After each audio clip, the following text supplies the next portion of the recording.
പ്രിയമുള്ളവരെ, ഏവർക്കും ഇന്നത്തെ ക്ലാസ്സിലേക്ക് സ്വാഗതം. നമ്മളിന്ന് പഠിക്കാൻ പോകുന്ന വിഷയം നിങ്ങൾക്ക് എല്ലാവർക്കും അറിയാവുന്നതുപോലെ പട്രിസ്റ്റിക് എക്സജേസിസ് എന്നുള്ള വിഷയമാണ്. എനിക്കറിയാം നിങ്ങളെല്ലാവരും മാസ്റ്റർ സ്റ്റുഡൻസ് ആണ്. അതുകൊണ്ട് തന്നെ ഓൾറെഡി നിങ്ങൾ പട്രോളജിയുടെ ക്ലാസ് അറ്റൻഡ് ചെയ്തവരായിരിക്കും. അതുകൊണ്ട് തന്നെ പട്രോളജി എന്താണെന്നും സഭാപിതാക്കന്മാർ ആരാണെന്നും ഒക്കെയുള്ള കാര്യങ്ങൾ നിങ്ങൾക്ക് അറിയാമെന്ന് എനിക്കറിയാം.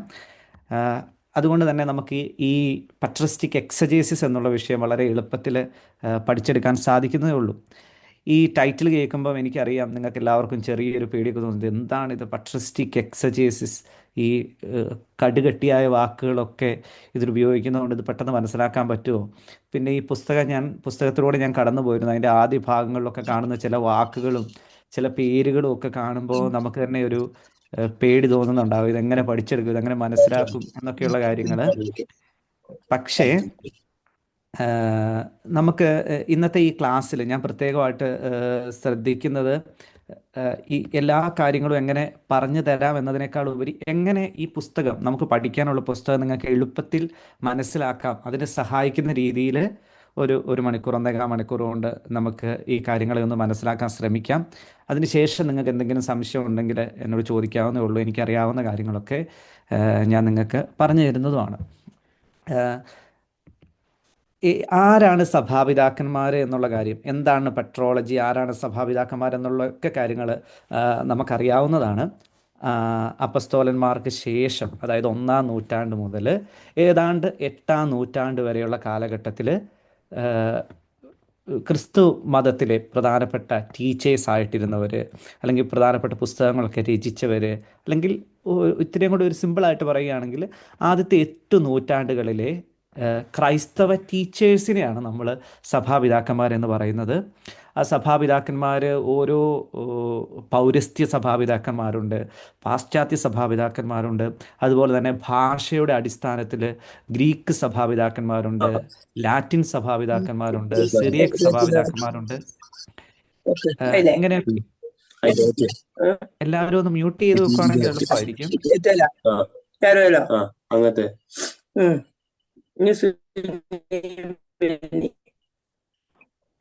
അപ്പോൾ അങ്ങനെയൊക്കെയുള്ള സഭാപിതാക്കന്മാരുള്ള കാര്യം നമുക്കറിയാമല്ലോ.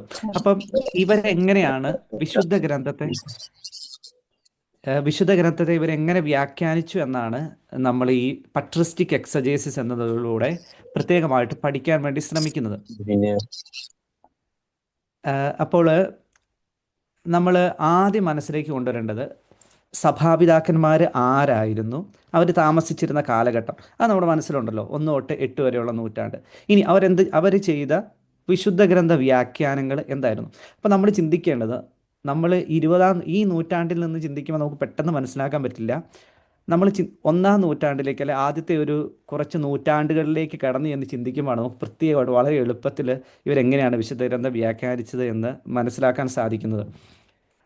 ഈ 1-ാം നൂറ്റാണ്ടിലും 2-ാം നൂറ്റാണ്ടിലും ഒക്കെ നമുക്കറിയാം ക്രിസ്തു മതം എന്ന് പറയുന്നത് എന്താണ്? അത് യഹൂദ മതത്തിലെ ഒരു സെക്റ്റ് മാത്രമാണ്. നമുക്ക് ഇന്ന് നമ്മുടെ ഇടയിൽ കേരളത്തിലൊക്കെ ആണെങ്കിലും നമുക്കറിയാം ചെറിയ ചെറിയ കത്തോലിക്ക സഭയിൽ നിന്ന് മാറി നിൽക്കുന്ന, എന്നാൽ ക്രിസ്തു വിശ്വാസവും അല്ലെ കത്തോലിക്ക വിശ്വാസത്തിൻ്റെ ചില ഭാഗങ്ങളൊക്കെ കൂട്ടിച്ചേർത്ത് അവരുടേതായ ചില വിശ്വാസം കൂടി ചേർത്ത് പോകുന്ന ചില സെക്റ്റുകളൊക്കെ നമ്മുടെ നാട്ടിലൊക്കെ നമ്മൾ കാണാറുണ്ട്. എന്ന് പറഞ്ഞ പോലെ തന്നെ 1-ാം നൂറ്റാണ്ടിലും 2-ാം നൂറ്റാണ്ടിലും ഒക്കെ ക്രിസ്തു മതം എന്ന് പറയുന്നത് യഹൂദ മതത്തിലെ ഇതുപോലത്തെ ഒരു സെക്റ്റ് മാത്രമാണ്. വളരെ ചെറിയൊരു സെക്റ്റ്. യഹൂദ മതത്തിൽ നിന്ന് യഹൂദനായിരുന്ന ജീസസ് എന്ന് പറയുന്ന ഒരാളുടെ അദ്ദേഹത്തിന് കുറച്ച് ശിഷ്യന്മാരും ഉണ്ടായിരുന്നു. അവരുടെ അദ്ദേഹം മരിച്ചു. അതിനുശേഷം കുറച്ച് ശിഷ്യന്മാരുടെ പ്രവർത്തന ഫലമായി കുറേ യഹൂദർ ആ വിശ്വാസത്തിലേക്ക് കടന്നു വന്നു. അങ്ങനെയാണ് ക്രിസ്തുവ മതം, നമ്മളൊരു സെക്കുലർ വ്യൂ പോയിന്റ് നോക്കുമ്പോൾ അങ്ങനെയാണ് ഒരു ക്രിസ്തുവ മതം ഈ 1, 2, 3 നൂറ്റാണ്ടുകളിലൊക്കെ ഉള്ളത്. അപ്പോൾ അവിടെ പ്രഗത്ഭമായ മതം എന്താണ്? അത് യഹൂദ മതമാണ്. ഇനി ഈ ആദ്യത്തെ സഭാപിതാക്കന്മാരെന്ന് പറയുന്നവരാരാണ്? അവർ എല്ലാവരും നമ്മളെപ്പോലെ 1-ാം ക്ലാസ് തൊട്ട് കാറ്റക്കിസം ഒക്കെ പഠിച്ച് ക്രിസ്ത്യാനികളായവരല്ല. മറിച്ച് അവർ ഒന്നെങ്കിൽ യഹൂദരായിരുന്നു, അല്ലെങ്കിൽ അവർ ഫിലോസഫിയിലൊക്കെ വലിയ പഠനം നടത്തിയവരായിരുന്നു. അതിനുശേഷം അവരുടെ ജീവിതത്തിൽ ഈ സത്യാന്വേഷണത്തിൻ്റെ ഫലമായി അവർ ക്രൈസ്തവ മതത്തിലേക്ക് വന്നവരാണ് ആദ്യ നൂറ്റാണ്ടുകളിലെ സഭാപിതാക്കന്മാരെന്ന് പറയുന്നത്. അപ്പോൾ ഇങ്ങനെ ഒരു അന്തരീക്ഷമാണുള്ളത്. യഹൂദ മതം ഇങ്ങനെ വളരെ ശക്തമായിട്ട് നിൽക്കുന്നു. അതിൽ നിന്നൊരു ചെറിയ വിഭാഗം ക്രിസ്തുവിനെയും അദ്ദേഹത്തിൻ്റെ ശിഷ്യന്മാരെയും അനുഗമിച്ചുകൊണ്ട് ഒരു മതമായിട്ട്, ഒരു പ്രത്യേക സമൂഹമായിട്ട് വളർന്നു വരുന്നു. ഈ കാലഘട്ടത്തിൽ ഈ ക്രിസ്തു മതത്തിലുള്ളവർക്ക് മനസ്സിലാകുന്ന രീതിയിൽ വിശുദ്ധ ഗ്രന്ഥം വ്യാഖ്യാനിച്ചു കൊടുക്കുക എന്നുള്ളതാണ് ഈ സഭാപിതാക്കന്മാർ ചെയ്തത്. അവരെങ്ങനെ വ്യാഖ്യാനിച്ചു? ഇവർ വിശുദ്ധ ഗ്രന്ഥത്തെ പറ്റിയുള്ള ചിന്ത തന്നെ ഇവരുടെ മനസ്സിലേക്ക് കടന്നു വരുന്നത് എങ്ങനെയാണ്?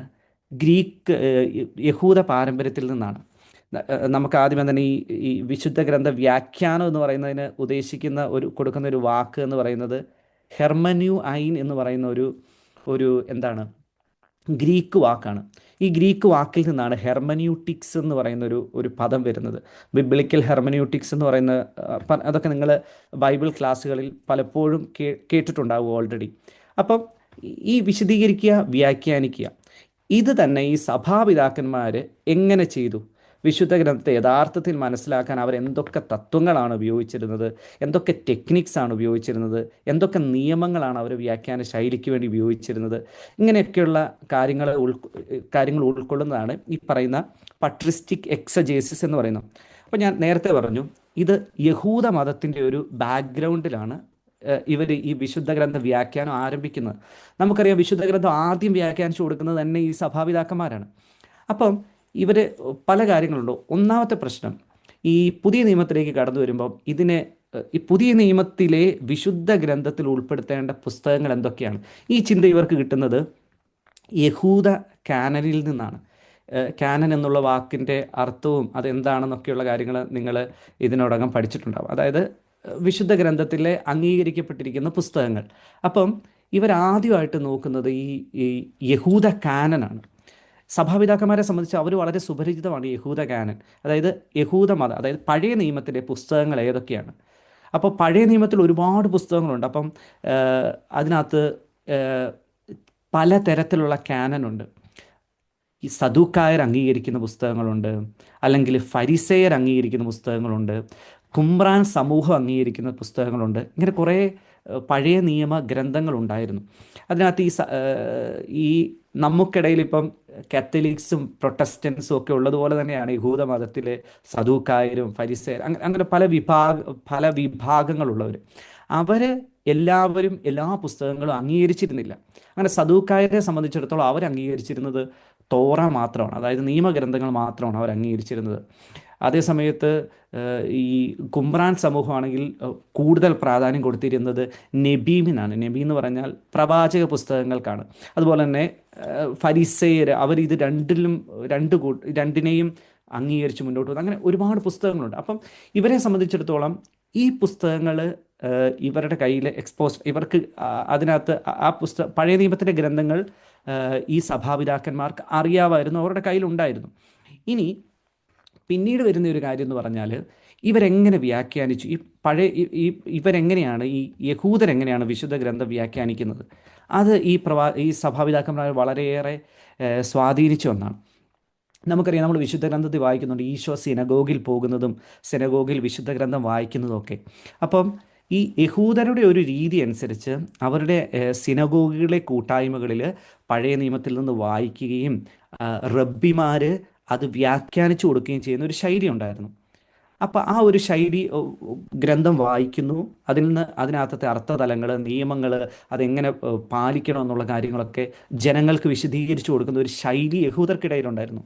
ഈ ശൈലിയും സഭാപിതാക്കന്മാർ പിന്നീട് അവരിലേക്ക് ഈ കാര്യങ്ങളും സ്വീകരിക്കുന്നുണ്ട്. അപ്പോൾ ഞാൻ ആദ്യം പറഞ്ഞ ഒരു ഹിസ്റ്റോറിക്കൽ പശ്ചാത്തലം നിങ്ങളുടെ മനസ്സിലുണ്ടാകും. യഹൂദമതം ശക്തമായിട്ട് നിൽക്കുന്നു, അവിടുത്തെ ഒരു ചെറിയ സെക്റ്റ് മാത്രമാണ് ക്രിസ്തുമതം. ഇനി ഈ ക്രിസ്ത്യാനികളായിട്ട് ഈ ആദ്യ നൂറ്റാണ്ടുകളിലുള്ള വ്യക്തികൾ എന്ന് പറയുന്നവരാരാണ്? അവരെല്ലാവരും യഹൂദരായിരുന്നവരാണ്. യഹൂദ മത ആചാരങ്ങൾ ജീവിതത്തിൽ പാലിച്ചിരുന്നവരാണ്. പഴയ നിയമം നന്നായിട്ട് അറിയാവുന്നവരാണ്. പഴയ നിയമം കേട്ടിട്ടുള്ളവരാണ്, വായിച്ചിട്ടുള്ളവരാണ്. അപ്പോൾ ഇവരെന്താണ് ഉദ്ദേശിക്കുന്നത്? ഈ സഭാപിതാക്കന്മാർ ആദ്യമായിട്ട് അവരുടെ വ്യാഖ്യാന ശൈലിയിൽ, ഞാൻ ഈ പറയുന്ന 2-3 പോയിന്റ് നിങ്ങൾ ഓർത്ത് വെച്ചു. ഏത് സഭാപിതാവിനെ പറ്റി പഠിച്ചാലും, ഇനി നിങ്ങൾക്ക് പരീക്ഷയ്ക്ക് ഏത് സഭാപിതാവിനെ പറ്റി ചോദിച്ചാലും നിങ്ങൾക്ക് എല്ലാത്തിലും എഴുതാൻ പറ്റുന്ന ഒന്ന് രണ്ട് ഉത്തരങ്ങൾ, എല്ലാ സഭാപിതാക്കന്മാരും വിശുദ്ധ ഗ്രന്ഥം വായിച്ചപ്പോൾ ചെയ്തിരുന്ന ഒരു കാര്യം, പഴയ നിയമത്തെയും പുതിയ നിയമത്തെയും ബന്ധിപ്പിക്കുന്ന രീതിയിൽ അവർ വ്യാഖ്യാനിക്കുമായിരുന്നു. പഴയ നിയമത്തെ മാറ്റി നിർത്തുകയല്ല ചെയ്യുന്നത്, പഴയ നിയമത്തിൽ പറയുന്ന കാര്യങ്ങളുടെ എല്ലാം പൂർത്തീകരണമാണ് പുതിയ നിയമം എന്ന് സ്ഥാപിച്ചെടുക്കുക എന്നുള്ളത് സഭാപിതാക്കന്മാരുടെ വ്യാഖ്യാന ശൈലിയുടെ ഒരു ലക്ഷ്യമായിരുന്നു. രണ്ടാമത്തെ ഒരു വ്യാഖ്യാന ശൈലിയുടെ ലക്ഷ്യം എന്ന് പറഞ്ഞാൽ, പഴയ നിയമത്തെയും പുതിയ നിയമത്തെയും ഇവർ ക്രിസ്തു കേന്ദ്രീകൃതമായിട്ട് വ്യാഖ്യാനിച്ചു. പഴയ നിയമത്തിൽ പറയുന്ന എല്ലാ കാര്യങ്ങളുടെയും പൂർത്തീകരണം എന്ന് പറയുന്നത് ക്രിസ്തു ആണ് എന്നുള്ള രീതിയിൽ അവർ വ്യാഖ്യാനിച്ചു. ഈ രണ്ട് കാര്യങ്ങൾ എല്ലാ സഭാപിതാക്കന്മാരുടെ വ്യാഖ്യാന ശൈലിയിലും ഏതൊരു തിരുവചന ഭാഗം എടുത്താലും അവർ ഈ ഒരു കാര്യം വളരെ പ്രാധാന്യം കൊടുത്ത് ചെയ്യുന്നത് നമുക്ക് കാണാൻ സാധിക്കും. അപ്പം ഒന്ന്, ഈ യഹൂദ വ്യാഖ്യാന ശൈലിയിൽ ആദ്യത്തേത് റബ്ബിമാർ എങ്ങനെ വ്യാഖ്യാനിച്ചിരുന്നു എന്നുള്ളത്. രണ്ടാമത്തെ ഒരു ഒരു ഒരു സമൂഹം എന്ന് പറയുന്നത് കുമ്രാൻ സമൂഹമാണ്. കുമ്രാൻ സമൂഹത്തെപ്പറ്റി നമ്മൾ കേട്ടിട്ടുണ്ടാകും. അത് ചാവുകടലിൻ്റെ തീരത്തുള്ള ഒരു കുമ്രാൻ കേവിൽ നിന്ന് കുറേ ചുരുടുകളൊക്കെ കണ്ടെടുത്ത് 1947 കുറേ പഴയ നിയമത്തിൻ്റെ ചുരുടുകളൊക്കെ കണ്ടെടുക്കുകയൊക്കെ ചെയ്തിരുന്നു. അത് വിശുദ്ധ ഗ്രന്ഥത്തിൻ്റെ ആദ്യ മാനുസ്ക്രിപ്റ്റുകളായിട്ട് നമ്മൾ കണക്കാക്കുകയൊക്കെയുണ്ട്. ഈ കുമ്രാൻ ചുരുളുകൾ എന്നറിയപ്പെടാൻ കാരണം, ഒരു കുമ്രാൻ സമൂഹം, എസ്സൈനുകൾ എന്നാണ് അവരറിയപ്പെടുന്നത്. ഒരു കൂട്ടം ആളുകളാണ്, അവരൊരു കമ്മ്യൂണിറ്റി ആയിട്ട് ജീവിക്കുന്നു. അവർക്കൊരു ഒരു നേതാവുണ്ട്, ടീച്ചർ ഓഫ് റൈച്ചിയസ്നെസ് എന്ന് പറയുന്നത്. ഇദ്ദേഹമാണ് ഈ വിശുദ്ധ ഗ്രന്ഥം ആ കമ്മ്യൂണിറ്റിയിലെ മറ്റംഗങ്ങൾക്ക് വ്യാഖ്യാനിച്ചു കൊടുക്കുന്നത്. അതൊരു ശൈലിയായിരുന്നു, കുമ്രാൻ സമൂഹത്തിൻ്റെ ഒരു വ്യാഖ്യാന ശൈലി എന്ന് പറയുന്നത്. അവർ പ്രധാനമായിട്ടും ആ ജീവിത കാലഘട്ടം, ആ സമൂഹത്തിന് വേണ്ട രീതിയിൽ, ആ വർത്തമാനകാലവുമായി ബന്ധപ്പെട്ട രീതിയിൽ വിശുദ്ധ ഗ്രന്ഥം വ്യാഖ്യാനിച്ചു കൊടുത്തു. അതുപോലെ തന്നെ അവരുടെ വ്യാഖ്യാനങ്ങളിൽ എപ്പോഴും കൂടുതൽ പ്രാധാന്യം കൊടുത്തിരുന്ന പ്രവാചകന്മാരുടെ ഗ്രന്ഥങ്ങൾക്കായിരുന്നു. ഇനി അതുപോലെ തന്നെ മറ്റൊരു വിഭാഗമാണ് യഹൂദ പ്രവാസികൾ. ഈജിപ്തിലെ അലക്സാണ്ട്രിയ എന്ന് പറയുന്നത് ഈ ആദ്യ കാലഘട്ടത്തിൽ, അതായത് ഈ 1-2 നൂറ്റാണ്ടുകൾക്ക് മുമ്പ് തൊട്ട് തന്നെ യഹൂദർ ഏറ്റവും കൂടുതൽ താമസിച്ചിരുന്ന ഒരു സ്ഥലമാണ്, യഹൂദ പ്രവാസികൾ താമസിച്ചിരുന്ന സ്ഥലമാണ്. അപ്പോൾ അവിടെ ഒരു വ്യാഖ്യാന ശൈലി ഉണ്ടായിരുന്നു. അലക്സാണ്ട്രിയ എന്ന് പറയുന്നത് എക്കണോമിക്കലി അല്ലെങ്കിൽ വിദ്യാഭ്യാസ കാര്യങ്ങളിൽ എല്ലാം വളരെ മുന്നിട്ട് നിന്നിരുന്ന ഒരു പ്രദേശമായിരുന്നു. അപ്പം ഏറ്റവും സമ്പന്നരായവർ, ഏറ്റവും പഠിപ്പുള്ളവർ ഒക്കെ ജീവിച്ചിരുന്ന ഒരു സ്ഥലമായിരുന്നു അലക്സാണ്ട്രിയ.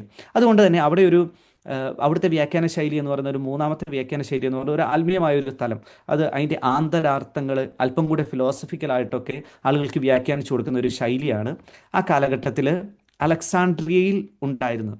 അപ്പം ഇതെല്ലാം ഈ സഭാപിതാക്കന്മാർ വ്യാഖ്യാനങ്ങളിലേക്ക് കടന്നു വരുന്നതിന് തൊട്ട് മുമ്പത്തെ ചില സാഹചര്യങ്ങൾ മാത്രമാണ് ഞാൻ നിങ്ങൾക്ക് പറഞ്ഞു തരുന്നത്. ഇനിയിപ്പോൾ ഞാൻ നമ്മുടെ പുസ്തകത്തിലുള്ളത് കൊണ്ട് ഈ കാര്യങ്ങൾ കൂടി പറയുകയാണ്. ബൈബിളിലെ രൂപീകരണവും മൂലകൃതികളും തർജ്ജമകളും ഒക്കെ നമ്മുടെ പുസ്തകത്തിൽ അതിൻ്റെയൊക്കെ ഒരു പേര് പറയുന്നുണ്ട്. ഇതൊക്കെ എന്തിനാണ് പറയുന്നതെന്ന് ചോദിച്ചാൽ, എന്തിനാണ് പഠിക്കുന്നതെന്ന് ചോദിച്ചാൽ, ഇതൊക്കെ ആ കാലഘട്ടത്തിൽ ഉണ്ടായിരുന്ന ചില ബൈബിളിൻ്റെ മൂലകൃതികളും അതിൻ്റെ തർജ്ജിമകളും ഒക്കെ ഇതൊക്കെയായിരുന്നു ആ കാലഘട്ടത്തിൽ ഉണ്ടായിരുന്നതെന്ന് നമുക്കൊന്ന് ഒരു ബാക്ക്ഗ്രൗണ്ട് മനസ്സിലാക്കി കിട്ടുന്നതിന് വേണ്ടി മാത്രമാണ് പറയുന്നത്. ഈ കുമ്രാൻ രേഖകൾ കണ്ടെടുക്കുന്നതിന് മുമ്പ്, അതായത് ഞാൻ പറഞ്ഞല്ലോ 1947 കുമ്രാൻ ചുരുളുകൾ കണ്ടെടുക്കുന്നത്. അതായത് പഴയ നിയമത്തിൻ്റെ ഗ്രന്ഥങ്ങളുടെയൊക്കെ ഒരു ഒരു ആട്ടിടയനായ ഒരു കുട്ടി അവിടെ ചെല്ലുമ്പോൾ, ഈ കുമ്രാൻ പ്രദേശത്തിലൂടെ ചെല്ലുമ്പോൾ, ചാവുകടലിൻ്റെ തീരത്തുള്ള ഒരു ഭാഗമാണ്, അവിടെ ചെല്ലുമ്പോൾ അവിടുത്തെ ഒരു 11ഓളം ഗുഹകളിൽ നിന്നായിട്ട് കുറേ ഭരണികൾ കിട്ടി. ആ ഭരണികൾക്കകത്താണ് ഈ പഴയ നിയമത്തിൻ്റെ മൂലകൃതികളുടെ ചുരുളുകൾ ഉണ്ടായിരുന്നത്. അതാണ് കുമ്രാൻ ചുരുളുകൾ എന്നറിയുന്നത്. ഇന്ന് ബൈബിളിലെ ഏറ്റവും കൂടുതൽ പഠനങ്ങൾ നടക്കുന്ന ഒരു മേഖല എന്ന് പറയുന്നത് ഈ കുമ്രാൻ ചുരുളുകളെക്കുറിച്ചാണ്. എൻ്റെ കൂടെ ഇവിടെ പഠിക്കുന്ന ഒരുപാട് ആളുകൾ PhD ചെയ്യുന്നതൊക്കെ ഈ കുമ്രാൻ ചുരുളുകളെക്കുറിച്ച്, അത് പുതിയ പഠനമാണ്, വളർന്നു വരുന്ന പഠനമാണ്, അതിനെക്കുറിച്ചൊക്കെ PhD ചെയ്യുന്ന ഒരുപാട് ആളുകളുണ്ട്. അപ്പോൾ അതിനു മുമ്പ് നമുക്ക് ലഭ്യമായിരുന്ന ചില ചുരുളുകൾ എന്ന് പറയുന്നത്, അല്ലെങ്കിൽ മൂലകൃതികൾ എന്ന് പറയുന്നത്, Nash papyrus, Cairo codex, Aleppo codex, Leningrad codex, British Museum codex, റൂക്ലിൻ കോഡെക്സ് എന്നൊക്കെ പറയുന്ന കോഡെക്സുകളാണ്. ഈ കോഡെക്സുകൾ എന്ന് പറഞ്ഞാൽ ചുരുളുകൾ അല്ലെങ്കിൽ മൂലകൃതി എന്നൊക്കെ അർത്ഥമുള്ളൂ. ഇതെല്ലാം 1, 2, 3 ഒക്കെ നൂറ്റാണ്ടുകളിൽ ഉപയോഗിച്ചിരുന്ന മാനുസ്ക്രിപ്റ്റുകൾ പിന്നീട് നമുക്ക് പല കാലഘട്ടങ്ങളിലായിട്ട് കിട്ടിയിരിക്കുന്നതിനെ പറ്റിയാണ് പറയുന്നത്. അപ്പം ഇതുകൊണ്ട് നമ്മൾ ഉദ്ദേശിക്കുന്നത് ഈ ഈ രീതിയിലുള്ള മൂലകൃതികളും ബൈബിളുകളും ഇതൊക്കെയാണ് അവർ ആദ്യകാലത്തെ സഭാപിതാക്കന്മാർക്കും വ്യാഖ്യാനത്തിന് വേണ്ടി, പഴയ നിയമ വ്യാഖ്യാനത്തിന് വേണ്ടി ലഭിച്ചിരുന്ന മൂലകൃതികൾ എന്ന് പറയുന്നത്. ഇനി പുതിയ നിയമത്തിൻ്റെ കൈയെഴുത്ത് പ്രതികൾ എന്ന് പറയുന്നത് Sinaitic code, Alexandrian code, Vatican code, Ephraim code, Bezae code, papyrus code എന്നൊക്കെ പറയുന്ന പുതിയ നിയമത്തിൻ്റെ കൈയെഴുത്ത് പ്രതികൾ. ഇനി ഇത് കൂടാണ്ടുള്ള ഒരു ഇതെന്ന് പറയുന്നത്, ഇതെല്ലാം ഇപ്പം നമുക്കറിയാം പഴയ നിയമം പ്രധാനമായിട്ടും ഹീബ്രു ഭാഷയിലാണ് എഴുതപ്പെട്ടത്. അതിനകത്ത് എസ്രായുടെ പുസ്തകം, ദാനിയേലിൻ്റെ പുസ്തകത്തിലെ ചില ഭാഗങ്ങൾ, ജെറമിയയുടെ പുസ്തകത്തിലെ ചില ഭാഗങ്ങളൊക്കെ നമുക്കറിയാം അരമായ ഭാഷയിലാണ് എഴുതപ്പെട്ടത്. ദാനിയേലിൻ്റെ പുസ്തകത്തിലെ വേറെ ചില വാക്യങ്ങൾ ഗ്രീക്ക് ഭാഷയിലാണ് എഴുതപ്പെട്ടത്. പൊതുവേ നമ്മൾ പഴയ നിയമം ഹീബ്രുവിൽ എഴുതപ്പെട്ടു എന്ന് പറഞ്ഞാലും ഈ പുസ്തകങ്ങളൊക്കെ എഴുതപ്പെട്ടത് ഈ രണ്ട് ഭാഷകളിലാണ്. ഈ രണ്ട് ഭാഷകളിൽ എന്ന് പറയുമ്പോൾ ഉദ്ദേശിക്കുന്നത് നമുക്ക് കിട്ടിയിരിക്കുന്ന മാനുസ്ക്രിപ്റ്റുകൾ ഈ ഭാഷയിലുള്ളതാണ് എന്നാണ് അതുകൊണ്ട് ഉദ്ദേശിക്കുന്നത്. പുതിയ നിയമം എല്ലാം ഗ്രീക്ക് ഭാഷയിലാണ് എഴുതിയതെന്നും നമുക്കറിയാം. എന്നാൽ ഈ പഴയ നിയമത്തിൻ്റെ തർജ്ജിമകൾ ഈ പറയുന്ന 1-2 നൂറ്റാണ്ടുകളിൽ തന്നെ ലഭ്യമായിരുന്നു.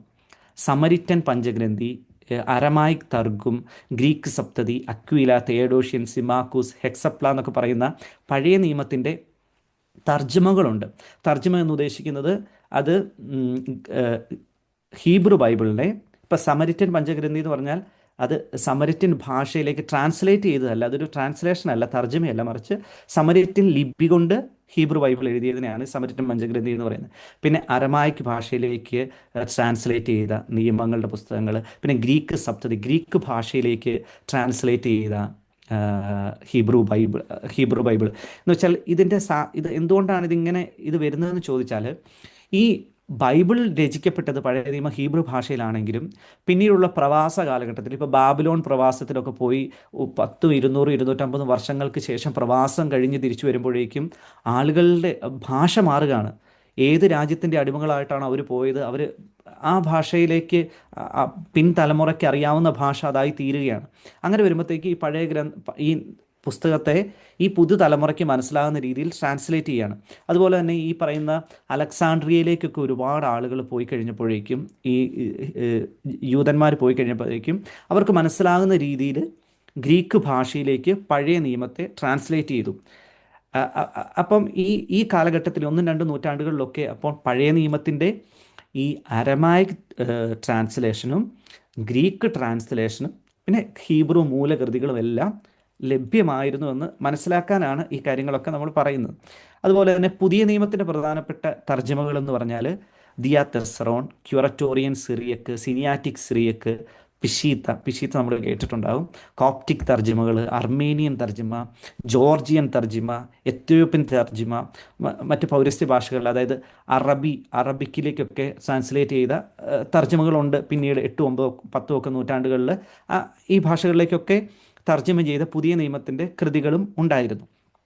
അപ്പോൾ പിന്നെ ലത്തീൻ ഭാഷയിലേക്ക് ട്രാൻസ്ലേറ്റ് ചെയ്ത, അതായത് വുൾഗാത്തയെ പറ്റി നമ്മൾ കേട്ടിട്ടുണ്ടാകും. വിശുദ്ധ ജെറോം ഹീബ്രു ഭാഷയിൽ നിന്ന് ലത്തീൻ ഭാഷയിലേക്ക് തർജ്ജിമ ചെയ്ത ബൈബിളിനെ കുറിച്ച് നമ്മൾ കേട്ടിട്ടുണ്ടാകും. പിന്നെ ഗോത്തിക്, സ്ലൊവേനിക് തർജ്ജിമകളൊക്കെ ഉണ്ടായിരുന്നു. ഇതൊക്കെ എന്തിനാണ് പറഞ്ഞതെന്ന് വെച്ചാൽ സഭാപിതാക്കന്മാർ നമുക്കറിയാം സിറിയക് ഭാഷയിൽ പഠിപ്പിച്ച സഭാപിതാക്കന്മാരുണ്ട്, ഗ്രീക്ക് ഭാഷയിലുള്ള സഭാപിതാക്കന്മാരുണ്ട്, ലാറ്റിൻ ഭാഷയിലുള്ള സഭാപിതാക്കന്മാരുണ്ട്. ഇവരുടെയൊക്കെ കാലഘട്ടത്തിൽ ഇവർക്ക് ഈ ഭാഷകളിലെല്ലാമുള്ള വിശുദ്ധ ഗ്രന്ഥം അവൈലബിൾ ആയിരുന്നു എന്ന് ഒന്ന് മനസ്സിലാകുന്നതിന് വേണ്ടിയിട്ടാണ് ഈ കാര്യങ്ങളൊക്കെ പുസ്തകത്തിൽ ഉൾപ്പെടുന്നതാണ് ഞാൻ വിചാരിക്കുന്നത്. നമുക്കത് ാണ് വിശുദ്ധ ഗ്രന്ഥം അവൈലബിൾ ആയിരുന്നത്. നമ്മൾ സഭാപിതാക്കന്മാരുടെ വിശുദ്ധ ഗ്രന്ഥ വ്യാഖ്യാനത്തെപ്പറ്റി പഠിക്കുമ്പോൾ ഏറ്റവും പ്രധാനമായിട്ട് നമ്മൾ ശ്രദ്ധിക്കേണ്ടത് ഇവർക്ക് എങ്ങനെ ഈ വിശുദ്ധ ഗ്രന്ഥം അവൈലബിൾ ആയിരുന്നു എന്നുള്ളതാണ്. ഒരു രാജ്യത്ത് ഒരു ബൈബിളൊക്കെ ഒരു പക്ഷേ ഉണ്ടായിരുന്നിടത്ത് ഉണ്ടാവുള്ളൂ. അത് ആ കാലഘട്ടത്തിൽ അവർക്ക് കിട്ടുന്നു. അതുകൊണ്ട് തന്നെ ഇത് വ്യാഖ്യാനിച്ചു കൊടുക്കുക എന്ന് പറയുന്നത് വളരെ പ്രധാനപ്പെട്ട ഒരു കാര്യമായിരുന്നു. ഇനി സഭാപിതാക്കന്മാരെ സംബന്ധിച്ചിടത്തോളം വിശുദ്ധ ഗ്രന്ഥം വ്യാഖ്യാനിക്കുക എന്ന് പറയുന്നത് ഇവരുടെ ഏറ്റവും പ്രധാനപ്പെട്ട കാര്യങ്ങളിലൊന്നായിരുന്നു. വിശുദ്ധ ഗ്രന്ഥം വ്യാഖ്യാനിക്കുക. അത് അവർ ചെയ്ത ഏറ്റവും വലിയ സംഭാവന എന്ന് പറയുന്നത് തന്നെ വിശുദ്ധ ഗ്രന്ഥം അവർ വ്യാഖ്യാനിച്ചു തന്നു ആദ്യ കാലഘട്ടത്തിൽ തന്നെ. ഇന്നും നമ്മൾ പഴയ സഭാപിതാക്കന്മാരുടെ ചില ഹോമിലികളൊക്കെ, വിശുദ്ധ ക്രിസോസ്തോമിൻ്റെയും ഓരിജിൻ്റെയൊക്കെ ഹോമിലികൾ, പ്രസംഗങ്ങൾ, വിശുദ്ധ ഗ്രന്ഥത്തിൻ്റെ വിവിധ ഭാഗങ്ങളെക്കുറിച്ചുള്ള ഹോമിലികളൊക്കെ ഇന്ന് നമുക്ക് അവൈലബിൾ ആണ്. അതൊക്കെ വായിച്ചു നോക്കുമ്പോൾ നമ്മൾക്ക് അത്ഭുതം തോന്നിപ്പോവും. ആ കാലഘട്ടത്തിൽ തന്നെ എന്ത് ഭംഗിയായിട്ടാണ് വിശുദ്ധ ഗ്രന്ഥത്തെ അവർ അവതരിപ്പിച്ചത്. അല്ലെങ്കിൽ അവരുടെ പ്രസംഗങ്ങളിലൊക്കെ അവർ വിശുദ്ധ ഗ്രന്ഥത്തിലൂടെ എന്ത് മനോഹരമായിട്ടാണ് ഒരു തിയോളജി, യഥാർത്ഥ തിയോളജി എങ്ങനെയാണ് മനസ്സിലാക്കി കൊടുത്തത് എന്നൊക്കെ നമുക്ക് ഇവരുടെ ഗ്രന്ഥങ്ങൾ വായിക്കുമ്പോൾ നമുക്ക് പ്രത്യേകമായിട്ട് മനസ്സിലാക്കാവുന്നതേ ഉള്ളൂ. ഇനി നമ്മൾ പ്രത്യേകമായിട്ട് 2-3 കാര്യങ്ങൾ ശ്രദ്ധിക്കണം. നമ്മൾ സഭാപിതാക്കന്മാരെക്കുറിച്ച് പഠിക്കുമ്പോൾ നമ്മൾ മുൻപ് പഠിച്ച് ഓർക്കുന്നുണ്ടാകും, പെട്രോളജി പഠിച്ചപ്പോൾ 2-3 സ്കൂളുകളുണ്ട് സഭാപിതാക്കന്മാരുടെ. അലക്സാണ്ട്രിയൻ സ്കൂള്, അന്ത്യോക്യൻ സ്കൂള്, അല്ലെങ്കിൽ സുറിയാനി സഭയെ സംബന്ധിച്ചിടത്തോളം നിസിബീസിലെ അല്ലെങ്കിൽ എദേസയാലെ സ്കൂൾ എന്നൊക്കെ പറഞ്ഞ് നമ്മൾ പഠിച്ചിട്ടുണ്ട് പെട്രോളജിയിൽ. ഈ പഠിച്ചിരിക്കുന്ന കാര്യങ്ങൾ ഇപ്പം മനസ്സിലേക്ക് ഇവരുടെ വ്യാഖ്യാനവും ആ സ്കൂളുകളുടെ വീക്ഷണവുമായിട്ട് വളരെയധികം ബന്ധമുള്ളതാണ്. അതായത് അലക്സാണ്ട്രിയൻ സ്കൂളിനെ പറ്റി നമ്മൾ പഠിച്ചിട്ടുണ്ട്. അലക്സാണ്ട്രിയൻ സ്കൂളിൻ്റെ പ്രത്യേകത എന്താണ്? അവരെപ്പോഴും ഒരു അലഗോറിക്കൽ ഇൻ്റർപ്രിട്ടേഷനാണ് പ്രാധാന്യം കൊടുക്കുന്നത്. ഒരു വിശുദ്ധ ഗ്രന്ഥ ഭാഗം എടുത്തു കഴിഞ്ഞിട്ടുണ്ടെങ്കിൽ ആ വിശുദ്ധ ഗ്രന്ഥത്തെ അതിൻ്റെ ആ ലിറ്ററൽ മീനിങ്ങിനേക്കാൾ കൂടുതലായിട്ട് അതിൻ്റെ അലഗോറിക്കൽ, അതിനുള്ളിൽ ഒളിഞ്ഞു കിടക്കുന്ന ഒരു അർത്ഥമുണ്ട്. ആ അർത്ഥത്തിന് കൂടുതൽ പ്രാധാന്യം കൊടുത്ത് അവർ വിശുദ്ധ ഗ്രന്ഥത്തെ വ്യാഖ്യാനിച്ചവരാണ്.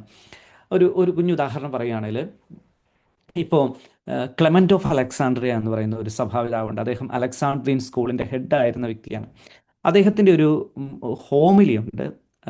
നമുക്കറിയാം, ഈ ധനികനായ യുവാവിൻ്റെ തിരുവചന ഭാഗം, മാർക്കോസിൻ്റെ സുവിശേഷം 10-ാം അധ്യായം 20 മുതൽ 31 വരെയുള്ള തിരുവചനം, 17 മുതൽ 31 വരെയുള്ള തിരുവചന ഭാഗമുണ്ട്. ധനവാൻ സ്വർഗരാജ്യത്തിൽ പ്രവേശിക്കുന്നതിനേക്കാൾ എളുപ്പം ഒട്ടകം സൂചിക്കുഴയിലൂടെ പ്രവേശിക്കുന്നതാണ് എന്ന് പറയുന്ന ഒരു തിരുവചന ഭാഗം. എന്താണ് ആ തിരുവചന ഭാഗത്തിൻ്റെ അർത്ഥം? നമുക്കറിയാം, ആ തിരുവചന ഭാഗത്തിൻ്റെ അർത്ഥം എന്ന് പറഞ്ഞാൽ ഒട്ടകം സൂചിക്കുഴയിലൂടെ കിടക്കുക എന്ന് പറഞ്ഞാൽ ഒരിക്കലും സാധ്യമല്ല. അപ്പം ധനവാൻ സ്വർഗരാജ്യത്തിൽ പ്രവേശിക്കുന്നതിനേക്കാൾ എളുപ്പം ഒട്ടകം സൂചിക്കുഴയിലൂടെ പ്രവേശിക്കുന്ന എന്ന് പറഞ്ഞതിൻ്റെ അർത്ഥം ഇത്രയേ ഉള്ളൂ: എന്ത് ചെയ്താലും ധനമുള്ള ഒരു വ്യക്തി സ്വർഗരാജ്യത്തിൽ പ്രവേശിക്കുകയില്ല. അതാണ് അതിൻ്റെ ലിറ്ററൽ മീനിങ് എന്തെന്ന് ചോദിച്ചാൽ അതാണ് അതിൻ്റെ അർത്ഥം. പക്ഷേ ഈ ക്ലെമന്റ് ഓഫ് അലക്സാണ്ട്രിയ പറയാണ്, അങ്ങനെയല്ല. ആ തിരുവചന ഭാഗത്തെ വ്യാഖ്യാനിക്കേണ്ടത് ലിറ്ററൽ ആയിട്ടല്ല, മറിച്ച് അലഗോറിക്കലിയാണ്. ഈശോ പറയുന്നത് ഈ ധനവാൻ സ്വർഗരാജ്യത്തിൽ പ്രവേശിക്കില്ല എന്ന് പറയുന്നതുകൊണ്ട് ഉദ്ദേശിക്കുന്നത് കൃത്യമായിട്ടുള്ള ഒരു വ്യക്തിയുടെ സ്വത്തിനെക്കുറിച്ചല്ല, മറിച്ച് ഒരുവന് സ്വത്തിനോടുള്ള ആറ്റിറ്റ്യൂഡിനെ പറ്റിയാണ് പറയുന്നത്. അതുകൊണ്ട് അതിനെ ലിറ്ററൽ ആയിട്ടല്ല എടുക്കേണ്ടത്. ധനം ഉപേക്ഷിക്കുക എന്നുള്ളതല്ല. നിനക്ക് ധനം ഉണ്ടായിരിക്കുക, നിനക്ക് ജീവിക്കാൻ പണം ആവശ്യമാണ്, മറിച്ച് അതിനോടുള്ള നിൻ്റെ ആറ്റിറ്റ്യൂഡിനെയാണ് ഉദ്ദേശിക്കുന്നത്. ഈ രീതിയിൽ വിശുദ്ധ ഗ്രന്ഥത്തെ വ്യാഖ്യാനിക്കുന്നതിനാണ് അലഗോറിക്കൽ ഇൻ്റർപ്രിട്ടേഷൻ എന്ന് പറയുന്നത്. ലിറ്ററലായിട്ട് എടുക്കുകയല്ല, മറിച്ച് അതിനകത്തെ ആന്തരിക അർത്ഥത്തെ തിരിച്ചെടുക്കുക. അപ്പോൾ നമ്മൾ ചിന്തിക്കണം, ഈ സഭാപിതാക്കന്മാരിൽ ഈ അലക്സാണ്ട്രിയൻ സ്കൂളിൽ പെടുന്ന സഭാപിതാക്കന്മാർ, അല്ലെങ്കിൽ നിങ്ങളൊരു സഭാപിതാവിൻ്റെ വ്യാഖ്യാനം എടുക്കാൻ പറഞ്ഞു കഴിഞ്ഞാൽ, ഇപ്പോൾ ആ സഭാപിതാവ് ഏത് സ്കൂളിൽ അലക്സാണ്ട്രിയൻ ആണോ അന്ത്യോക്യൻ ആണോ എന്ന് നോക്കുക. അലക്സാണ്ട്രിയൻ സ്കൂളിൽ പെടുന്ന വ്യക്തിയാണെങ്കിൽ അദ്ദേഹം വിശുദ്ധ ഗ്രന്ഥം വ്യാഖ്യാനിക്കുന്നത് എങ്ങനെയായിരിക്കും? അലഗോറിക്കലി ആയിരിക്കും. കൂടുതൽ ഈ പറയുന്ന രൂപകാർത്ഥ വ്യാഖ്യാനം എന്നാണ് അതിന് മലയാളം പറയുന്നത്. ഇച്ചിരി ബുദ്ധിമുട്ടുള്ള വർത്തമാനമാണ്. രൂപകാർത്ഥക വ്യാഖ്യാനമാണ് അവർ നൽകുന്നത്. ഇനി അന്ത്യോക്യൻ സ്കൂളിൻ്റെ പ്രത്യേകത എന്താണ്? അവർ പറയുന്നത് അലക്സാണ്ട്രിയൻ സ്കൂളിൻ്റെ ഒരു പോരായ്മയാണ് ഈ അലഗോറിക്കൽ ഇൻ്റർപ്രിട്ടേഷൻ എന്ന് പറയുന്നത്. അത് യഥാർത്ഥത്തിലുള്ള വിശുദ്ധ ഗ്രന്ഥത്തിൻ്റെ അർത്ഥം നഷ്ടപ്പെടുന്നതിന് കാരണമാകുന്നു.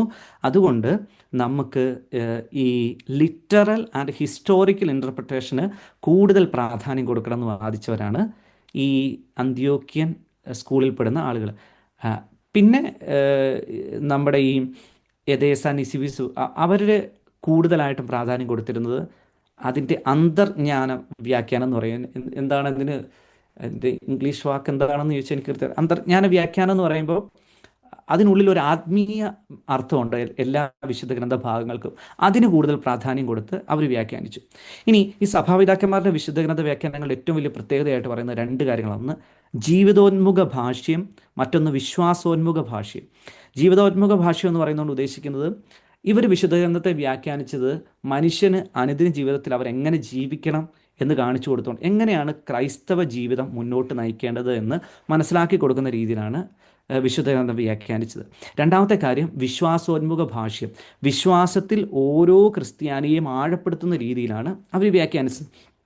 ഇനി ഒരു വിശുദ്ധ ഗ്രന്ഥം വ്യാഖ്യാനിക്കുന്ന ഒരു വ്യക്തിക്കുണ്ടായിരിക്കേണ്ട 3 പ്രധാന ഗുണങ്ങളെപ്പറ്റി വിശുദ്ധ അഗസ്റ്റിൻ ഡോക്ട്രീന ക്രിസ്റ്റീന എന്ന് പറയുന്ന അദ്ദേഹത്തിൻ്റെ ഗ്രന്ഥത്തിൽ പറയുന്നുണ്ട്. അതിങ്ങനെയാണ്: ഒരു വ്യാഖ്യാതാവ് പരസ്പര സ്നേഹവും നിർമ്മല മനസാക്ഷിയും ആത്മാർത്ഥമായ വിശ്വാസവും ഉള്ള വ്യക്തി ആയിരിക്കണം. അങ്ങനെയുള്ള ഒരു വ്യക്തി മാത്രമേ വിശുദ്ധ ഗ്രന്ഥം വ്യാഖ്യാനിക്കാൻ പാടുള്ളൂ. അങ്ങനെയുള്ള ഒരു വ്യക്തി വിശുദ്ധ ഗ്രന്ഥം വ്യാഖ്യാനിച്ചാൽ മാത്രമേ അതിൻ്റെ യഥാർത്ഥ അർത്ഥം മറ്റുള്ളവർക്ക് അല്ലെങ്കിൽ വിശ്വാസികൾക്ക് മനസ്സിലാക്കാൻ സാധിക്കുകയുള്ളൂ. അത് അദ്ദേഹം 4-ാം നൂറ്റാണ്ടിൽ പറഞ്ഞു വെച്ചിരുന്ന ഒരു കാര്യമാണ്. ഇനി നമ്മൾ പതിയെ പതിയെ സഭാപിതാക്കന്മാരിലേക്ക് പ്രവേശിക്കുകയാണ്. ഓരോരുത്തരുടെയും വ്യാഖ്യാനങ്ങളെക്കുറിച്ച് പഠിക്കുകയാണ്. അതിനകത്ത് നമ്മൾ ആദ്യം കാണുന്ന സഭാപിതാക്കന്മാരെന്ന് പറയുന്നത് അപ്പസ്തോലിക പിതാക്കന്മാരാണ്. അപ്പസ്തോലിക പിതാക്കന്മാർ ആരൊക്കെ ആയിരുന്നു, ഏത് കാലഘട്ടത്തിലുള്ളവരായിരുന്നു എന്നൊക്കെ നിങ്ങൾക്കറിയാം. അതായത് അപ്പസ്തോലന്മാർക്ക് ശേഷം തൊട്ടടുത്ത കാലഘട്ടത്തിൽ ഒരു പ്രധാനമായിട്ട് അപ്പസ്തോലിക പിതാക്കന്മാരുടെ കാലഘട്ടം എന്ന് പറയുന്നത് AD 90 മുതൽ 150 വരെയുള്ള കാലഘട്ടമായിട്ടാണ് കണക്കാക്കുന്നത്. ഈ കാലഘട്ടത്തിലെ അപ്പസ്തോലിക പിതാക്കന്മാർ എന്ന് പറയുന്നതുകൊണ്ട് ഉദ്ദേശിക്കുന്നത് എല്ലാവരും പിതാക്കന്മാരല്ല, ആ കാലഘട്ടത്തിലെ ക്രൈസ്തവ ഗ്രന്ഥങ്ങളെയാണ് അപ്പസ്തോലിക പിതാക്കന്മാർ എന്നുള്ള ആ കൂട്ടത്തിൽ ഉൾപ്പെടുത്തുന്നത്. അതിനകത്ത് നമ്മൾ ഉൾപ്പെടുത്തുന്നത് പ്രധാനപ്പെട്ട ആളുകൾ Clement of Rome, Ignatius of Antioch, സ്മിർണയിലെ പോളികാർപ്പ്, ഷെപ്പേഡ് ഓഫ് ഹെർമാസ് എന്ന് പറയുന്ന പുസ്തകം, ഹിയറാപോളിസിലെ പപ്പിയാസ്, പിന്നെ നമ്മൾ ബർണബാസിൻ്റെ ലേഖനം എന്ന് പറയുന്ന ആ പുസ്തകം എന്ന് വെച്ചാൽ ആ പുസ്തകത്തിൻ്റെ പേര് ബർണബാസിൻ്റെ ലേഖനം എന്നാണെങ്കിലും അത് എഴുതിയത് ആരാണെന്ന് അറിയത്തില്ല. അതുപോലെ തന്നെ ഷെപ്പേഡ് ഓഫ് ഹെർമാസ് എന്ന് പറയുന്ന ഒരു ഗ്രന്ഥമാണ്, അത് എഴുതിയത് ആരാണെന്ന് അറിയത്തില്ല. ആ ഗ്രന്ഥകാരനെ ഒരു സഭാപിതാവായിട്ടാണ് നമ്മൾ കണക്കാക്കുന്നത്. പിന്നീട് ഡിഡാക്കെ, അപ്പസ്തോലന്മാരുടെ പ്രവർത്തനങ്ങൾ ടീച്ചിങ്സ് എന്ന് പറയുന്ന ഡിഡാക്കെയും ഈ അപ്പസ്തോലിക പിതാക്കന്മാരുടെ ഗണത്തിലേക്ക് നമ്മൾ പെടുത്തുകയുണ്ടായി. ഇതിനകത്ത് പ്രധാനമായിട്ടും ഇവരുടെ പഠിപ്പീരുകളിൽ ചില പ്രത്യേകതകളുണ്ടായിരുന്നു. ഈ അപ്പസ്തോലിക പിതാക്കന്മാരുടെ പ്രത്യേകത എന്ന് പറഞ്ഞാൽ അവർ യുഗാന്ത്യ ചിന്തയോടുകൂടിയാണ് അവർ പഠിപ്പിച്ചിരുന്നത്. അവരുടെ പഠിപ്പീരുകളിൽ ഇത് വളരെ വ്യക്തമായിട്ട് നമുക്ക് കാണാം. അതായത് കർത്താവ് ഉടനെ തന്നെ വരും. അതുകൊണ്ട് ആ കർത്താവിൻ്റെ വരവിന് വേണ്ടി ഒരുക്കുന്ന രീതിയിലാണ് അവർ വിശുദ്ധ ഗ്രന്ഥത്തെ വ്യാഖ്യാനിച്ചത്. അവരുടെ എഴുത്തുകളിലൊക്കെ ആ ഒരു ചിന്ത വളരെ പ്രധാനമായിട്ട് കാണാൻ സാധിക്കും. പിന്നെ ഇവരെന്ന് പറഞ്ഞാൽ സ്ലീഹന്മാരുടെ ശിഷ്യന്മാരായിരുന്നു. സ്ലീഹന്മാരുമായിട്ട് നേരിട്ട് ബന്ധമുണ്ടായിരുന്നവരാണ് ഈ പറയുന്ന അപ്പസ്തോലിക പിതാക്കന്മാർ. ഇപ്പം ക്ലെമൻ്റ് ഓഫ് റോം ആണെങ്കിലും ഇഗ്നേഷ്യസ് ഓഫ് അന്ത്യോക്ക് ആണെങ്കിലും അവരെല്ലാം അപ്പസ്തോലന്മാർ, പത്രോസിനെയും പൗലോസിനെയും ഒക്കെ അടുത്തറിയാവുന്ന അവരുടെ ശിഷ്യന്മാരായിട്ടുണ്ടായിരുന്നവരാണ്. അതുകൊണ്ട് തന്നെ ഇവർക്ക് യേശുവിനോടുള്ളൊരു അടങ്ങാത്ത ഒരു ദാഹം, യേശുവിനെ പിന്തുടരാനും ഈ അപ്പസ്തോലന്മാരിൽ നിന്ന് ഈശോ ചെയ്ത കാര്യങ്ങളെപ്പറ്റി, എന്നാൽ ഈശോനെ നേരിട്ട് കണ്ടിട്ടില്ല, എന്നാൽ ഈശോയെപ്പറ്റി പറഞ്ഞു കേട്ടിരിക്കുന്ന കാര്യങ്ങളൊക്കെ വെച്ച് ഈശോയെ കാണാനും ഈശോയുടെ വരവിനായിട്ടുള്ളൊരു വലിയ ദാഹം ഇവർക്കുണ്ടായിരുന്നു. പിന്നെ ഇവരുടെ പഠനങ്ങളിലെല്ലാം ഇവർ ക്രിസ്തീയ വിശ്വാസത്തെ ശാസ്ത്രീയമായിട്ടല്ല വിശകലനം ചെയ്ത് ഈ സഭാപിതാക്കന്മാരെന്ന് പറയുന്ന, അതായത് ഈ അപ്പസ്തോലിക പിതാക്കന്മാർ അങ്ങനെ വളരെ ശാസ്ത്രീയമായിട്ടല്ല, അവർ കൂടുതലായിട്ടും വളരെ എങ്ങനെയാണ് ക്രൈസ്തവ മാതൃക, ക്രൈസ്തവ ജീവിതം എങ്ങനെ ആയിരിക്കണമെന്ന് കാണിക്കുന്ന രീതിയിലാണ് അവർ പ്രത്യേകമായിട്ട് ഓരോ കാര്യങ്ങളും പഠിപ്പിച്ചത്. അതുപോലെ തന്നെ ക്രിസ്തീയ സമൂഹങ്ങളുടെ അനുദിന പ്രശ്നങ്ങളിലേക്ക് വിരൽ ചൂണ്ടിയാണ് ഇവരുടെ ഓരോ വ്യാഖ്യാനങ്ങളും ഉണ്ടായിരുന്നത്. അതിന് ഏറ്റവും വലിയ ഉദാഹരണം എന്ന് പറയുന്നത് നമ്മൾ ആദ്യം കണ്ട അപ്പസ്തോലിക പിതാവായ റോമിലെ വിശുദ്ധ ക്ലെമൻറ്റിൻ്റെ ലേഖനമാണ്. റോമിലെ വിശുദ്ധ ക്ലെമൻറ്റ് കോറിന്തോസുകാർക്ക് ഒരു ലേഖനം എഴുതി. ഈ കോറിന്തോസുകാർക്ക് എഴുതിയ ലേഖനം എന്ന് പറയുമ്പോൾ നിങ്ങൾ പൗലോസ് ശ്ലീഹ എഴുതിയ ലേഖനമല്ല. പൗലോസ് ശ്ലീഹ എഴുതിയ ലേഖനത്തിന് ശേഷം പിന്നീട് ഈ ക്ലെമൻറ്റ് എന്ന് പറയുന്നത് നമ്മുടെ റോമിലെ 4ാമത്തെ മെത്രാനായിരുന്നു, അതായത് 4ാമത്തെ മാർപ്പാപ്പയായിരുന്നു ഈ റോമിലെ ക്ലെമൻ്റ് എന്ന് പറയുന്നത്. അപ്പോൾ അദ്ദേഹം കോറിന്തോസുകാർക്ക് ഒരു ലേഖനം എഴുതുകയാണ്. ഈ കോറിന്തോസിലെ സഭയിൽ പൗലോസിൻ്റെ കാലം തൊട്ട് എപ്പോഴും പ്രശ്നങ്ങളാണല്ലോ. അപ്പം അദ്ദേഹം അവർക്കൊരു ലേഖനം എഴുതുകയാണ്. ആ ലേഖനം എഴുതിയിട്ട് പറയുകയാണ് നിങ്ങളുടെ പ്രശ്നങ്ങളൊക്കെ മാറ്റണം, ഇങ്ങനെയാണെന്ന് പറഞ്ഞ് ലേഖനത്തിൻ്റെ കണ്ടൻറ്റ് മറ്റു പലതുമാണ്. പക്ഷേ ഈ ലേഖനത്തിൽ ഉടനീളം അദ്ദേഹം വിശുദ്ധ ഗ്രന്ഥത്തെ കോട്ട് ചെയ്താണ് സംസാരിക്കുന്നത്. പ്രത്യേകമായിട്ട് പഴയ നിയമത്തെയും പുതിയ നിയമത്തെയും. ഞാൻ ആദ്യം പറഞ്ഞു ഓർക്കുന്നുണ്ടല്ലോ, ഏതൊരു സഭാപിതാവിൻ്റെ എഴുത്തെടുത്താലും അവരാദ്യം ചെയ്യുന്ന കാര്യം എന്താണ്?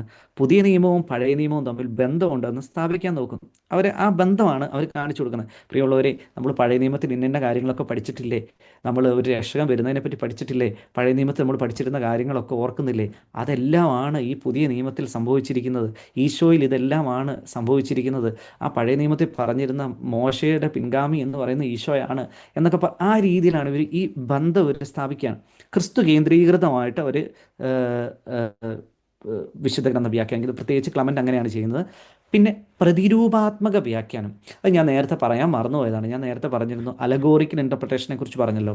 അതിനൊപ്പം തന്നെ ഉണ്ടായിരുന്ന ഈ സഭാപിതാക്കന്മാരുടെ ഒക്കെ എഴുത്തുകളിൽ കാണുന്ന ഒരു പ്രത്യേകതയാണ് പ്രതിരൂപാത്മക വ്യാഖ്യാനം എന്ന് പറയുന്നത്. അതായത് ടിപ്പോളജിക്കൽ ഇൻ്റർപ്രിട്ടേഷൻ എന്ന് പറയും. ടിപ്പോളജിക്കൽ ഇൻ്റർപ്രിട്ടേഷൻ എന്ന് പറഞ്ഞാൽ ടൈപ്പ്.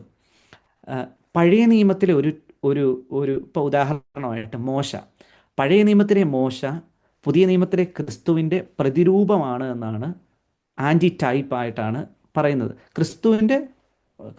മോശ ഇസ്രായേൽ ജനത്തെ അടിമത്തത്തിൽ നിന്ന് രക്ഷിച്ചതുപോലെ ക്രിസ്തു മനുഷ്യവംശത്തെ പാപത്തിൽ നിന്ന് രക്ഷിക്കും. അപ്പം ഈശോയുടെ ഒരു ടൈപ്പാണ് പഴയ നിയമത്തിലെ ആരാണ്? മോശ. അതുപോലെ തന്നെ നമ്മളിപ്പോഴും പറയുന്ന 2-3 പദങ്ങളില്ലേ, ഈശോ രണ്ടാം ആദമാണ്. ഇതൊക്കെ ഈ സഭാപിതാക്കന്മാർ പറഞ്ഞു വെച്ചതാണ്. അവർ ഈ ടിപ്പോളജിക്കൽ ഇൻ്റർപ്രിട്ടേഷൻ എന്ന് പറയുന്നത്, ഈ പുതിയ നിയമത്തിലെ ഈശോ പഴയ നിയമത്തിലെ ആദത്തിൻ്റെ അല്ലെങ്കിൽ ഈശോയുടെ ആൻറ്റി ടൈപ്പാണ് ഈ പറയുന്ന ആദം എന്ന് പറയുന്നത്. നമ്മൾ പരിശുദ്ധ അമ്മയെപ്പറ്റി പറയാറില്ലേ, രണ്ടാമത്തെ ഹൗവ എന്നൊക്കെ നമ്മൾ പറയില്ലേ.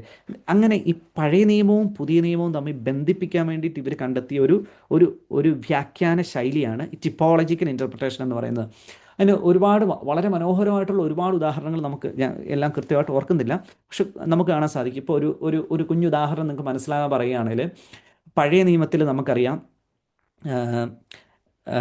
നമ്മുടെ ഇസഹാക്കിൻ്റെ 2 മക്കൾ, ഏസാവും യാക്കോബും. ഏസാവ് മൂത്ത മകനായിരുന്നു. എല്ലാ അനുഗ്രഹങ്ങളും ലഭിക്കേണ്ട വ്യക്തി ഏസാവായിരുന്നു. പക്ഷേ അനുഗ്രഹങ്ങൾ ലഭിക്കുന്നത് ആർക്കാണ്? രണ്ടാമത്തെ മകനായ യാക്കോബിനാണ്. അപ്പോൾ ഇതിനെ ഒരു ടിപ്പോളജിക്കൽ ഇൻ്റർപ്രിട്ടേഷനിലേക്ക് കൊണ്ടുവന്നു കഴിഞ്ഞാൽ എങ്ങനെയാണ്? ദൈവത്തിൻ്റെ ആദ്യം തിരഞ്ഞെടുക്കപ്പെട്ട ജനം എന്ന് പറയുന്നത് ഇസ്രായേൽ ജനമാണ്, യഹൂദരായിരുന്നു. പക്ഷേ രക്ഷ സ്വന്തമാക്കാനുള്ള അവകാശം ലഭിച്ചിരുന്നത് ക്രിസ്ത്യാനികൾക്കാണ്. ഇത്തരത്തിലുള്ള ഒരു ഇൻ്റർപ്രിട്ടേഷനാണ് ടിപ്പോളജിക്കൽ അല്ലെ പ്രതിരൂപാത്മക വ്യാഖ്യാനം എന്ന് പറയുന്നത്. ഇത് നമ്മൾ ഈ ക്ലെമൻറ്റിലൊക്കെ വരുമ്പോഴത്തേക്കും, ഈ ക്ലെമൻ്റ് ഓഫ് റോമിലൊക്കെ ഈ ടിപ്പോളജിക്കൽ ഇൻ്റർപ്രിട്ടേഷൻ ഉണ്ട് എങ്കിലും അത് വളരെ ചെറിയ രീതിയിലുള്ളൂ. പിന്നീട് അല്പം കൂടെ കഴിഞ്ഞ് നമ്മുടെ സഭാപിതാക്കന്മാരിലേക്ക് വരുമ്പോഴത്തേക്കും അത് വളരെ മനോഹരമായിട്ട് അവരത് അവതരിപ്പിച്ചിരിക്കുന്നത് കാണാം. അതൊക്കെ ഏറ്റവും ഭംഗിയായിട്ട് അവതരിപ്പിച്ചിരിക്കുന്നത് ഒക്കെ വളരെ ഭംഗിയായിട്ട് ഈ ടിപ്പോളജിക്കൽ ഇൻ്റർപ്രിട്ടേഷൻ നമുക്ക് കാണാൻ സാധിക്കും. പിന്നെ വിശുദ്ധ ഗ്രന്ഥം ദൈവനിവേശിതമാണ് എന്നാണ് വിശുദ്ധ ക്ലമൻ്റ് പറയുന്നത്. ഇത് രണ്ടാമത്തെ, നമ്മളിപ്പോൾ അപ്പസ്തോലിക പിതാക്കന്മാരുടെ എല്ലാ ഗ്രന്ഥങ്ങളും കാണുന്നില്ല. ഒരു ഉദാഹരണമായിട്ട് ആ കാലഘട്ടത്തിൽ ഒരു 2 നമ്മളിപ്പോൾ കാണുന്നു. ഒന്ന് ക്ലമൻ്റ് ഓഫ് റോമിൻ്റെയും അതുപോലെ തന്നെ ബർണബാസിൻ്റെ ലേഖനവും. ഈ ബർണബാസിൻ്റെ ലേഖനവും ആ കാലഘട്ടത്തിലുള്ളതാണെങ്കിലും അതൊരു ലേഖനമല്ല, ലേഖന ശൈലിയിൽ എഴുതിയതല്ല. ഒരു എന്താണ് പറയുക, 2 ഭാഗങ്ങളായിട്ട് തിരിച്ചിട്ടുള്ള ഒരു 21 പാരഗ്രാഫ് ഉണ്ട്, അല്ലെങ്കിൽ 21 അധ്യായങ്ങളുണ്ട്. അതിനകത്ത് ആദ്യത്തെ 1 മുതൽ 17 വരെയുള്ള ഭാഗങ്ങൾ ഒരു താത്വികമായ അവലോകനം, ഒരു ധാർമ്മികമായി, അതായത് ജീവൻ വഴി മരണത്തിൻ്റെ വഴി എന്ന് പറഞ്ഞ അതാണ് ഇരുപാത തത്വം എന്ന് പറയുന്നത്. 2 വഴികളെക്കുറിച്ച് പഠിപ്പിക്കുകയാണ്.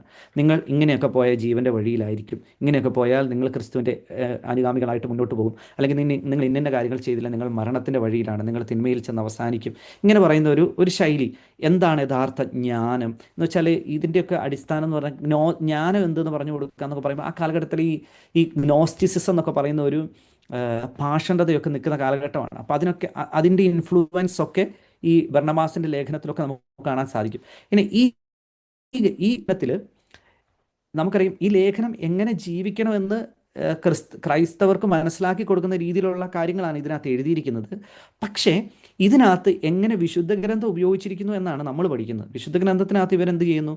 അതിനകത്ത് ഇവർ അലഗോറിക്കൽ ഇൻ്റർപ്രിട്ടേഷനാണ് അലഗോറിക്കൽ ഇൻ്റർപ്രിട്ടേഷൻ ഉപയോഗിച്ച് തുടങ്ങി. വ്യാഖ്യാന രീതി അതൊക്കെ അതിൻ്റെ പൂർണ്ണതയിലെത്തുന്നത് പിന്നീട് വരുന്ന സഭാപിതാക്കന്മാരിലാണ്. പക്ഷേ എന്നാലും ഈ അപ്പസ്തോലിക കാലഘട്ടത്തിൽ തന്നെ അലഗോറിക്കൽ ഇൻ്റർപ്രിട്ടേഷൻ ഉണ്ടായിരുന്നു. ഇനി നമ്മൾ കാണുന്നത് രണ്ടാമത്തെ ഒരു വിഭാഗം സഭാപിതാക്കന്മാരെന്ന് പറയുന്നത് വിശ്വാസ സമർത്ഥകരാണ്, അല്ലെങ്കിൽ അപ്പോളജിസ്റ്റുകളും നമ്മൾ പറയും. നമ്മളിപ്പോൾ കുറേ അപ്പോളജിസ്റ്റുകളെ കുറിച്ചൊക്കെ കേൾക്കാറുണ്ടല്ലോ. എന്താണ്, ഞാൻ ഈ നാളുകളിലൊക്കെ ഈ സോഷ്യൽ മീഡിയയിലൊക്കെ കാണാം അപ്പോളജിസ്റ്റുകൾ എന്ന് പറയുന്നത്, സഭയുടെ വിശ്വാസം സമർത്ഥിക്കുന്നത്. അല്ലെങ്കിൽ ഇന്ന് നമ്മൾ കാണുന്ന രീതിയിലുള്ള അപ്പോളജിസ്റ്റുകളല്ലായിരുന്നു അന്നത്തെ കാലഘട്ടത്തിൽ.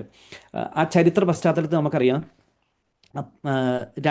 ഈ അപ്പോളജിസ്റ്റുകളുടെ കാലഘട്ടം എന്ന് പറയുന്നത് 2-ാം നൂറ്റാണ്ടിൻ്റെ ഒരു പകുതി തൊട്ടുള്ള ഒരു കാലഘട്ടമാണ്. ഒരു 150 AD 150 ശേഷമുള്ള ആ കാലഘട്ടത്തിലാണ്. അവരെന്താണ്, ആ കാലഘട്ടത്തിൻ്റെ പ്രത്യേകത എന്താണ്? ഈ റോമ സാമ്രാജ്യത്തിൻ്റെ മതപീഡനങ്ങളൊക്കെ തുടങ്ങിയ കാലഘട്ടമാണ്. അപ്പോൾ ഇവർ ക്രിസ്ത്യാനികളെ കാണുന്നത് ഒരു ഒരു ഒരു ചില സമയം ഈശോ കാണുന്നു, ചില ഇവര് ഈ എന്താണ് പറയുന്നത്, മനുഷ്യമാംസം ഭക്ഷിക്കുന്ന ഒരു വിശുദ്ധ കുർബാന, അവരൊരു ഈശോയെ ഭക്ഷിക്കുന്നു എന്നൊക്കെ പറയുമ്പം ഈ റോമാക്കാരുടെ കാഴ്ചപ്പാടിൽ ഇവർ മാംസം ഭക്ഷിക്കുന്നവരാണ്. പിന്നെ ഇവർ രാജാവിനെ അല്ലെങ്കിൽ ചക്രവർത്തി ആരാധിക്കാത്തവരാണ്. അപ്പോൾ ഇങ്ങനെയൊക്കെയുള്ള കുറേ കാര്യങ്ങൾ കാണുമ്പോഴേക്കും ഇവർ ശരിയായിട്ടുള്ളൊരു സമൂഹം അല്ല എന്നുള്ള ചിന്തയുടെ പുറത്താണ് ഈ മതമർദ്ദനം നടക്കുന്നത്. അപ്പോൾ ഈ അപ്പോളജിസ്റ്റുകൾ ചെയ്യുന്ന പരിപാടി എന്തെന്ന് ചോദിച്ചാൽ, അവർ ശരിക്കും ഇവരോട് പറയാണ്, നിങ്ങൾ വിചാരിക്കുന്നത് തെറ്റാണ്, അങ്ങനെയല്ല, ഞങ്ങളുടെ വിശ്വാസം ഇങ്ങനെയാണ്, ഞങ്ങൾ രാജാവിനെ ആരാധിക്കാത്തത്, ദൈവ രാജാവും ദൈവവും രണ്ടും രണ്ടല്ലേ, ദൈവത്തെ അല്ലേ നമ്മൾ ആരാധിക്കേണ്ടത്, മനുഷ്യനായ രാജാവിനെയാണോ? പിന്നെ ഞങ്ങൾ മനുഷ്യ മാംസം ഭക്ഷിക്കുന്നവരല്ല, ഞങ്ങളുടെ വിശ്വാസം ഇതാണ്, ഞങ്ങൾ ഈ അങ്ങനെ അവർ നമ്മുടെ വിശ്വാസം എന്താണെന്ന് മറ്റുള്ളവർക്ക് വ്യാഖ്യാനിച്ചു കൊടുക്കുകയാണ്. അതായത് ക്രൈസ്തവരല്ലാത്തവർക്ക് എന്താണെന്ന് വ്യാഖ്യാനിച്ചു കൊടുക്കുകയാണ്. അവരാണ് ഈ അപ്പോളജിസ്റ്റുകൾ എന്ന് പറയുന്നത്. ഇനി അവരുടെ അവരെങ്ങനെയാണ് വിശുദ്ധ ഗ്രന്ഥം വ്യാഖ്യാനിച്ചതെന്നുള്ളതാണ് നമ്മൾ ശ്രദ്ധിക്കുന്നത്. ഇവരുടെ പ്രത്യേകത, ഇവർ ഈ പറയുന്ന വിശ്വാസം സമർത്ഥിക്കുന്നതിന് ഇവരുപയോഗിച്ചത് വിശുദ്ധ ഗ്രന്ഥത്തിൽ നിന്ന് തന്നെയാണ്. ഇപ്പം ഉദാഹരണമായിട്ട് ഏറ്റവും കൂടുതലായിട്ട് അത് ചെയ്തൊരു വ്യക്തിയാണ് സാർദീസിലെ മെലീറ്റോ എന്ന് പറയുന്നത്. 2-ാം നൂറ്റാണ്ടിൻ്റെ അവസാന കാലഘട്ടത്തിൽ ജീവിച്ചിരുന്ന ഒരു സഭാപിതാവാണ് സാർദീസിലെ മെലീറ്റോ. ഇദ്ദേഹം ഒരു പെരിപ്പാസ്ക എന്ന് പറഞ്ഞ ഒരു പ്രസംഗം നടത്തി ഈ പെസഹായെക്കുറിച്ച്. ആ പ്രസംഗത്തിനകത്ത് അദ്ദേഹം പറഞ്ഞ കാര്യങ്ങളെ പറ്റിയാണ് നമ്മൾ പ്രത്യേകമായിട്ട് ഇതിനകത്ത് ഈ പെരിപ്പാസ്ക എന്ന് പറയുന്ന ഗ്രന്ഥം. ഇതിൻ്റെ പ്രത്യേകത, ഇതിനകത്ത് കൂടുതലും അദ്ദേഹം ഉപയോഗിച്ചിരിക്കുന്ന പഴയ നിയമത്തിൽ നിന്നുള്ള ഉദ്ധരണികളാണ്. പഴയ നിയമത്തിൽ നിന്ന് അദ്ദേഹം ഒരുപാട് കോട്ട് ചെയ്ത് സംസാരിക്കുന്നുണ്ട്.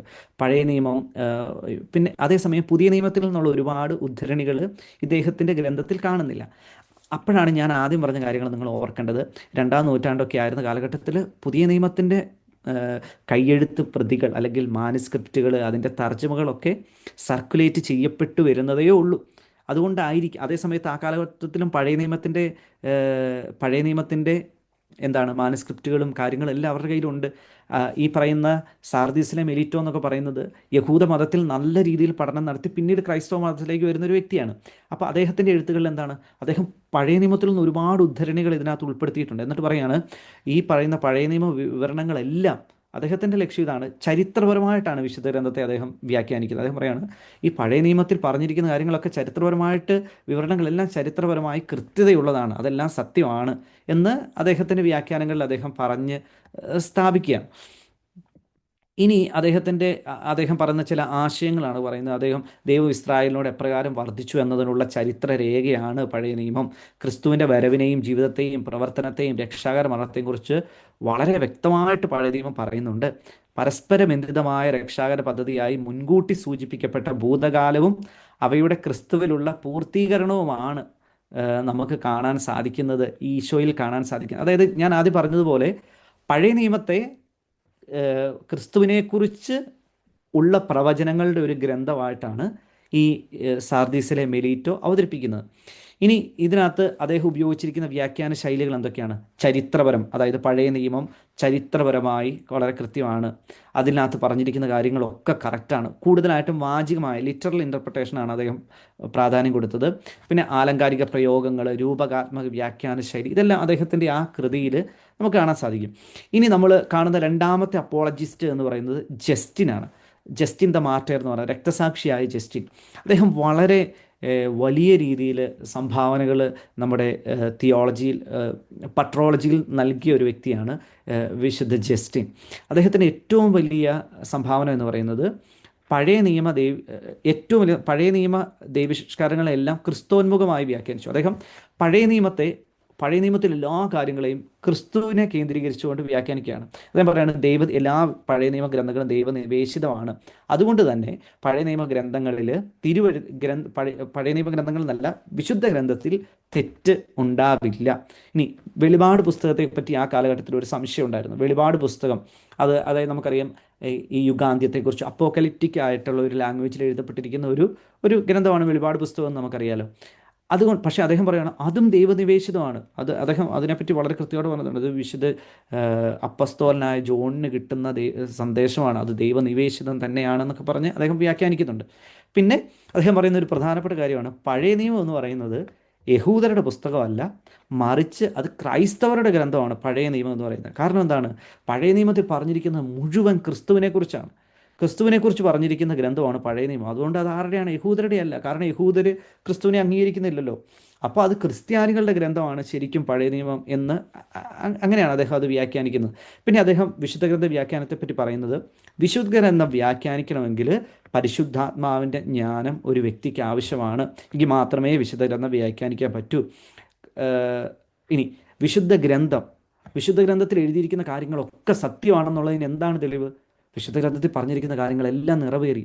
അതാണ് വീണ്ടും അവർ പഴയ നിയമത്തെ കൊണ്ടുവരുന്നത്. കാരണം പഴയ നിയമത്തിൽ പറഞ്ഞിരിക്കുന്ന എല്ലാ കാര്യങ്ങളും ക്രിസ്തുവിൽ നിറവേറി എന്നാണ് പറയുന്നത്.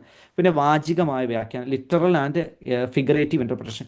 ഈ ജസ്റ്റിനിൽ നമ്മൾ കുറേ ഈ പറയുന്ന നമ്മൾ നേരത്തെ പറഞ്ഞ ടിപ്പോളജിക്കലായിട്ടുള്ള ഇൻ്റർപ്രിട്ടേഷൻ, പഴയ നിയമത്തിലെ ഒരു കഥാപാത്രത്തെ അല്ലെങ്കിൽ ഒരു സംഭവത്തെ എടുത്ത് പുതിയ നിയമത്തെ ഒരു സംഭവമായ ഒരു ഒരു ഒരു ഒന്നായിട്ട് ബന്ധിപ്പിക്കുന്ന ഒരു രീതി. ഇപ്പോൾ ഒരു കുഞ്ഞുദാഹരണം പറയുകയാണെങ്കിൽ പഴയ നിയമത്തിൽ നിന്നുള്ള ഓരോ ഇപ്പം നമ്മൾ മോശയുടെ കാര്യം പറഞ്ഞ പോലെ തന്നെ ഓരോ കഥാപാത്രത്തെ എടുത്ത് അത് പുതിയ നിയമത്തിൽ ക്രിസ്തുവിൽ അത് കൃത്യമായി പൂർത്തിയാകുന്നുവെന്ന് പറയുന്ന ഒരു ശൈലി, ആ ടിപ്പോളജിക്കൽ ഇൻ്റർപ്രിട്ടേഷൻ ജസ്റ്റിനിൽ നമുക്ക് കാണാൻ സാധിക്കും. അതുപോലെ തന്നെ നമ്മൾ നേരത്തെ പറഞ്ഞ പോലെ ക്രിസ്തുവന്മുഖമായ വ്യാഖ്യാനം. ഇനി അടുത്ത ഒരു അപ്പോളജിസ്റ്റുകളുടെ ഗണത്തിൽപ്പെടുന്ന ഒരു വ്യക്തിയാണ് ലിയോൺസിലെ ഇരണേവൂസ് എന്ന് പറയുന്ന സഭാപിതാവ്. അതായത് നമുക്കറിയാം ഫ്രാൻസിലെ ലിയോൺസ് എന്ന് പറയുന്ന സ്ഥലത്തെ മെത്രാനായിരുന്നു ഇരണേവൂസ്.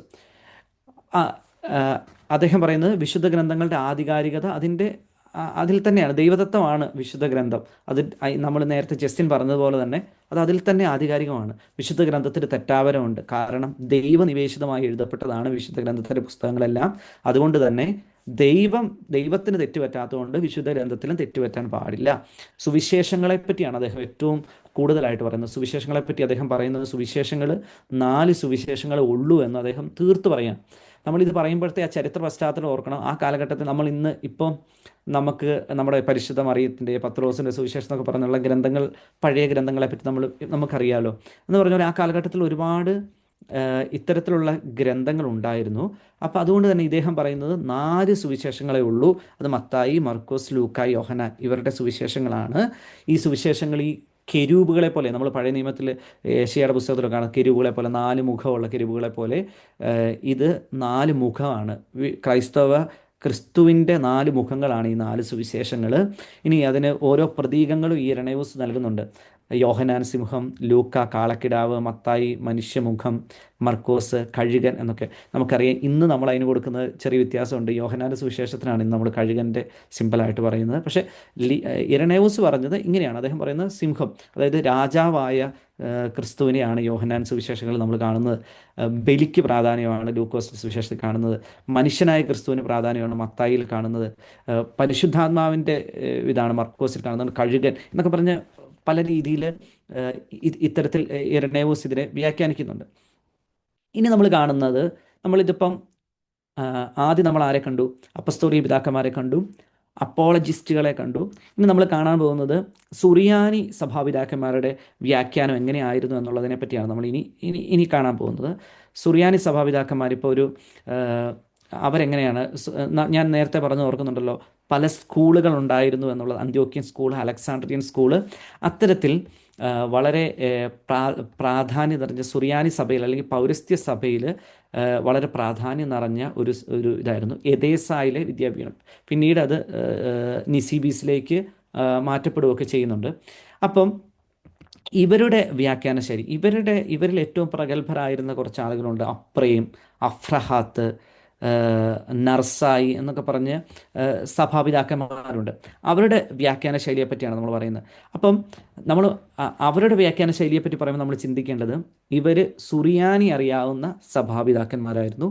സുറിയാനി ഭാഷയിൽ വിശുദ്ധ ഗ്രന്ഥത്തെ വ്യാഖ്യാനിച്ചവരാണ്. അപ്പോൾ സുറിയാനി ഭാഷയിൽ വിശുദ്ധ ഗ്രന്ഥത്തെ വ്യാഖ്യാനിച്ചു എന്ന് പറയുമ്പോൾ അവർക്ക് ലഭ്യമായിരുന്ന വിശുദ്ധ ഗ്രന്ഥം ഏതായിരുന്നു? പഴയ നിയമത്തിൻ്റെ, അതായത് തർഗും, പഴയ നിയമത്തിൻ്റെ നമ്മൾ ആദ്യം പഠിച്ച തർജ്ജമകൾ ഓർക്കുന്നുണ്ടല്ലോ, പഴയ നിയമത്തിൻ്റെ ചില തർജ്ജമകൾ. അത്തരത്തിൽ സുറിയാനി തർജ്ജമകൾ ഇവരുടെ കയ്യിൽ ലഭ്യമായിരുന്നു.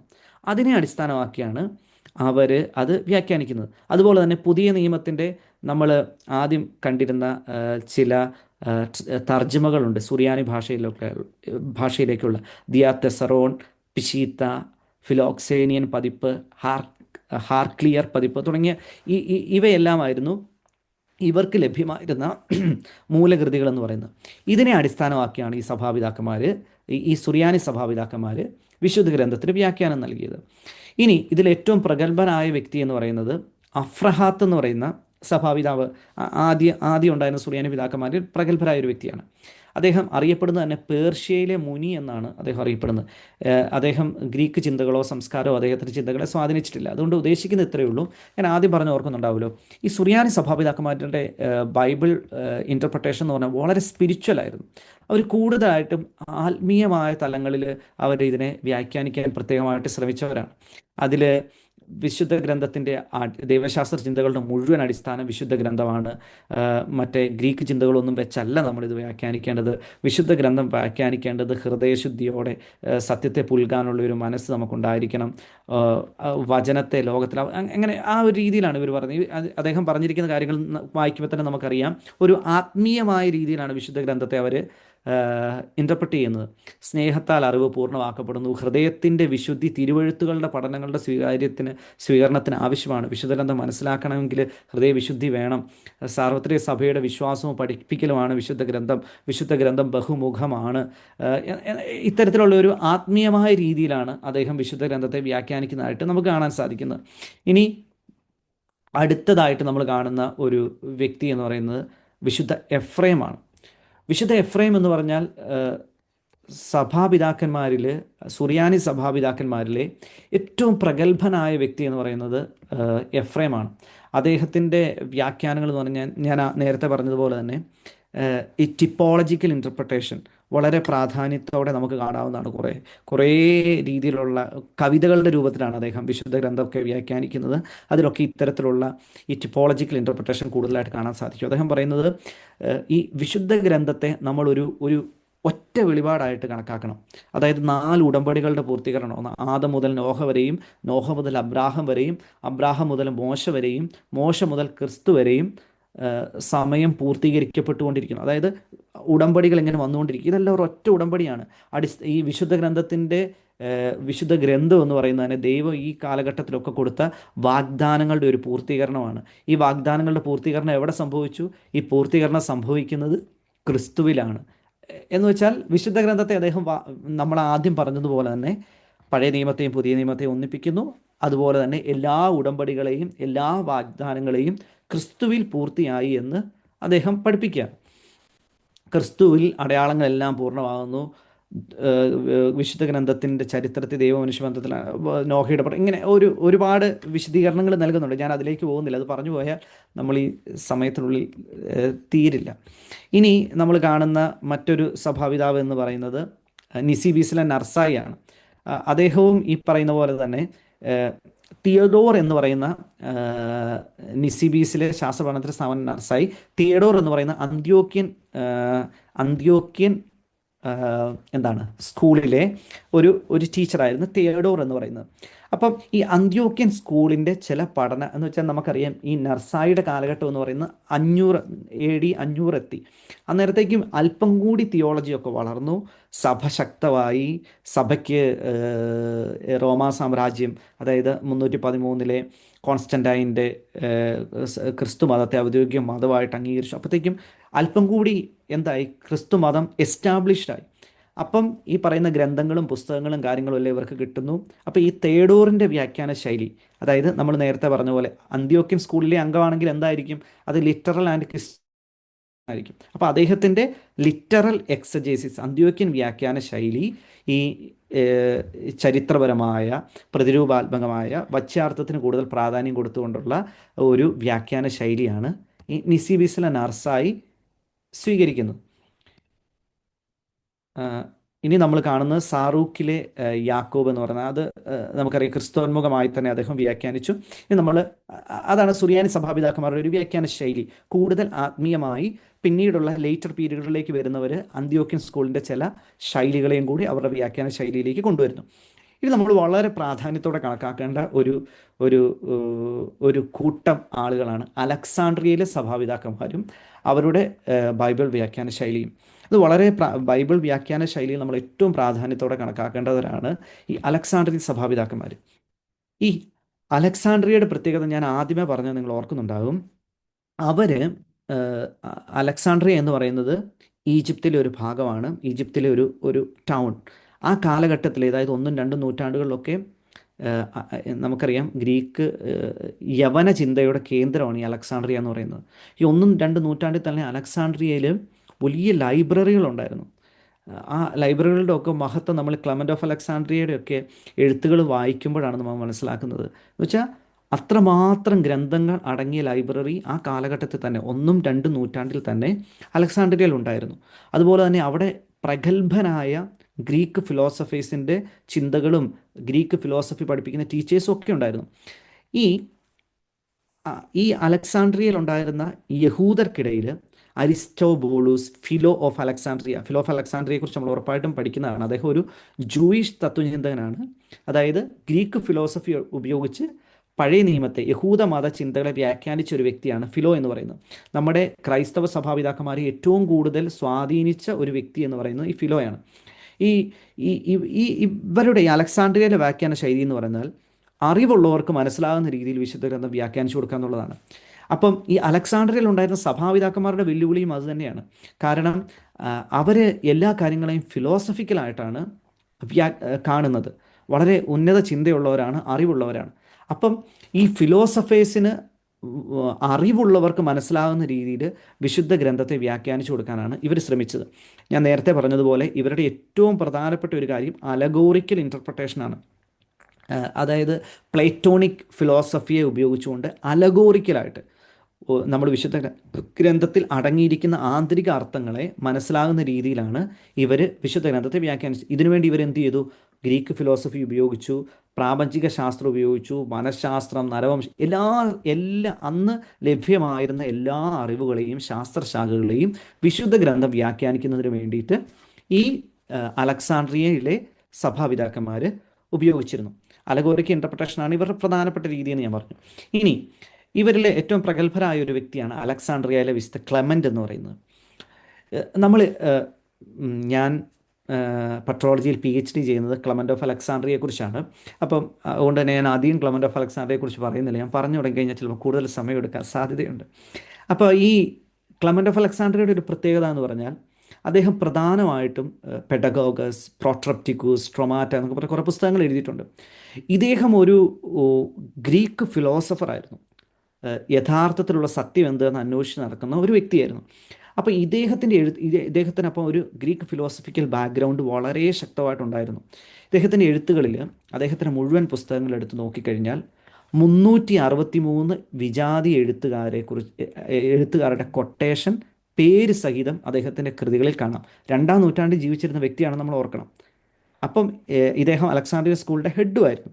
ഈ അലക്സാണ്ട്രിയയിലെ ലൈബ്രറിയുടെ ഉപയോഗമാണ് ഇതിനകത്ത് നമ്മൾ കാണുന്നത്. ഇനി 32 ക്രൈസ്തവ ഗ്രന്ഥകർത്താക്കളെയും 42 പഴയ നിയമ പുസ്തകങ്ങളും 32 പുതിയ നിയമ പുസ്തകങ്ങളും ഇദ്ദേഹത്തിൻ്റെ എഴുത്തുകളിൽ അദ്ദേഹം കോട്ട് ചെയ്തിട്ടുണ്ട്.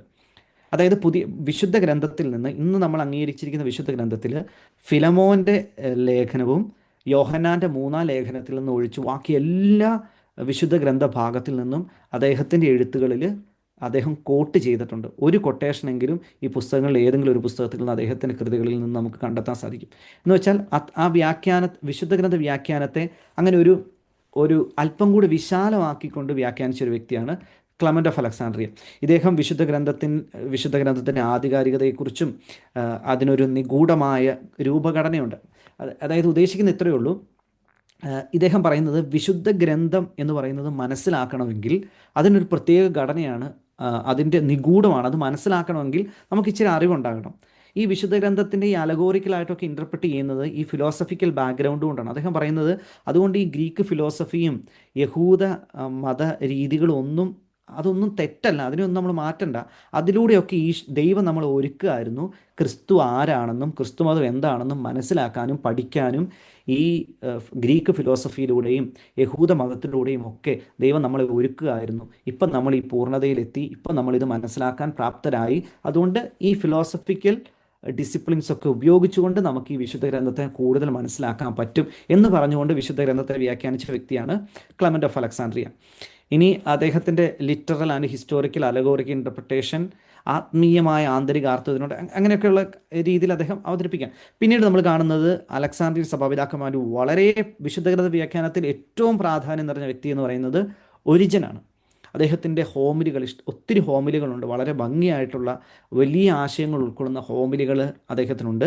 ഇനി ഇദ്ദേഹത്തിൻ്റെ ഏറ്റവും വലിയ സംഭാവന എന്ന് പറയുന്നത് അദ്ദേഹം പഴയ നിയമത്തിൻ്റെ നിലവിലുള്ള വിവിധ പതിപ്പുകളെ സമാഹരിച്ച് 6 സമാന്തര ഗോളങ്ങളായി അദ്ദേഹം തയ്യാറാക്കി. അതാണ് ഹെക്സപ്ല എന്ന് പറയുന്നത്, 6. അതായത് അദ്ദേഹം നമ്മളിപ്പോൾ എന്താണ് പറയുക, പഴയ നിയമം ഒരു പേപ്പർ എടുത്തിട്ടുണ്ടെങ്കിൽ ആ പേപ്പറിനെ ഒരു 6 കോളങ്ങളിലായിട്ട് തിരിക്കുകയാണ്. അപ്പോൾ 6 കോളങ്ങളിലായിട്ട് തിരിച്ച് ഒന്നാമത്തെ കോളത്തിൽ ഹീബ്രു ബൈബിളിൻ്റെ ഒറിജിനൽ, രണ്ടാമത്തെ കോളത്തിൽ അതിൻ്റെ ഗ്രീക്ക് ട്രാൻസ്ലേഷൻ, മൂന്നാമത്തെ കോളത്തിൽ ഈ ഹീബ്രു ബൈബിളിൻ്റെ ഗ്രീക്ക് ട്രാൻസ്ലേഷൻ അല്ല, ഗ്രീക്ക് ഭാഷയിൽ എഴുതിയ ഹീബ്രു ബൈബിള്, പിന്നെ പിന്നീട് വേറെ 2-3 ആ കാലഘട്ടത്തിൽ അവൈലബിൾ ആയിരുന്ന തർജിമകൾ. ഇങ്ങനെ ഒരു 6 തർജിമകൾ ഒരുമിച്ച് ഒരു പേജിൽ കൊണ്ടുവരുന്ന രീതിയിൽ ഹെക്സപ്ല എന്ന് പറയുന്ന രീതിയിലുള്ള ഒരു വിശുദ്ധ ഗ്രന്ഥം, ഒരു ട്രാൻസ്ലേഷൻ എന്ന് തന്നെ പറയാം, അല്ലെങ്കിൽ ഒരു ക്രമീകരണം അദ്ദേഹം നടത്തി. അത് വിശുദ്ധ ഗ്രന്ഥത്തിൻ്റെ വാച്യാർത്ഥം വളരെ എളുപ്പത്തിൽ മനസ്സിലാക്കുന്നതിന് വേണ്ടിയിട്ടാണ് അദ്ദേഹം അങ്ങനെ ചെയ്തത്. പിന്നെ ഇദ്ദേഹവും പ്രധാനമായിട്ടും അലഗോറിക്കൽ ഇൻ്റർപ്രിട്ടേഷനാണ് പ്രാധാന്യം കൊടുത്തത്. ഇനി നമ്മൾ അലക്സാണ്ട്രിയയിലെ പിൻകാല വ്യാഖ്യാതാക്കൾ എന്ന് പറയുന്നത് ദിദീമൂസ് ദ ബ്ലൈൻഡ് എന്ന് പറയുന്നത് അന്ധനായ ദിദീമൂസ്, പിന്നെ കേസറിയായിലെ യൂസേബിയൂസ്, ഇവരൊക്കെ ഈ അലക്സാണ്ട്രിയൻ ശൈലി പിന്തുടർന്ന സഭാപിതാക്കന്മാരാണ്.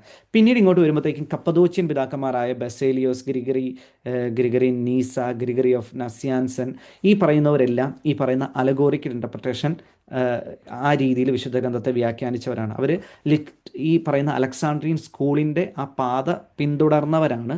4-ാം നൂറ്റാണ്ടിലും ആ പാത പിന്തുടർന്ന് വിശുദ്ധ ഗ്രന്ഥം വ്യാഖ്യാനിച്ച് കൊടുത്ത വ്യക്തികളാണ്. ഇനി നമ്മൾ കാണുന്നത് അന്ത്യോക്യൻ സഭാപിതാക്കന്മാരും അവരുടെ വിശുദ്ധ ഗ്രന്ഥ വ്യാഖ്യാനമാണ്. ഞാൻ ആദ്യം പറഞ്ഞ കാര്യം ഓർക്കുന്നുണ്ടല്ലോ.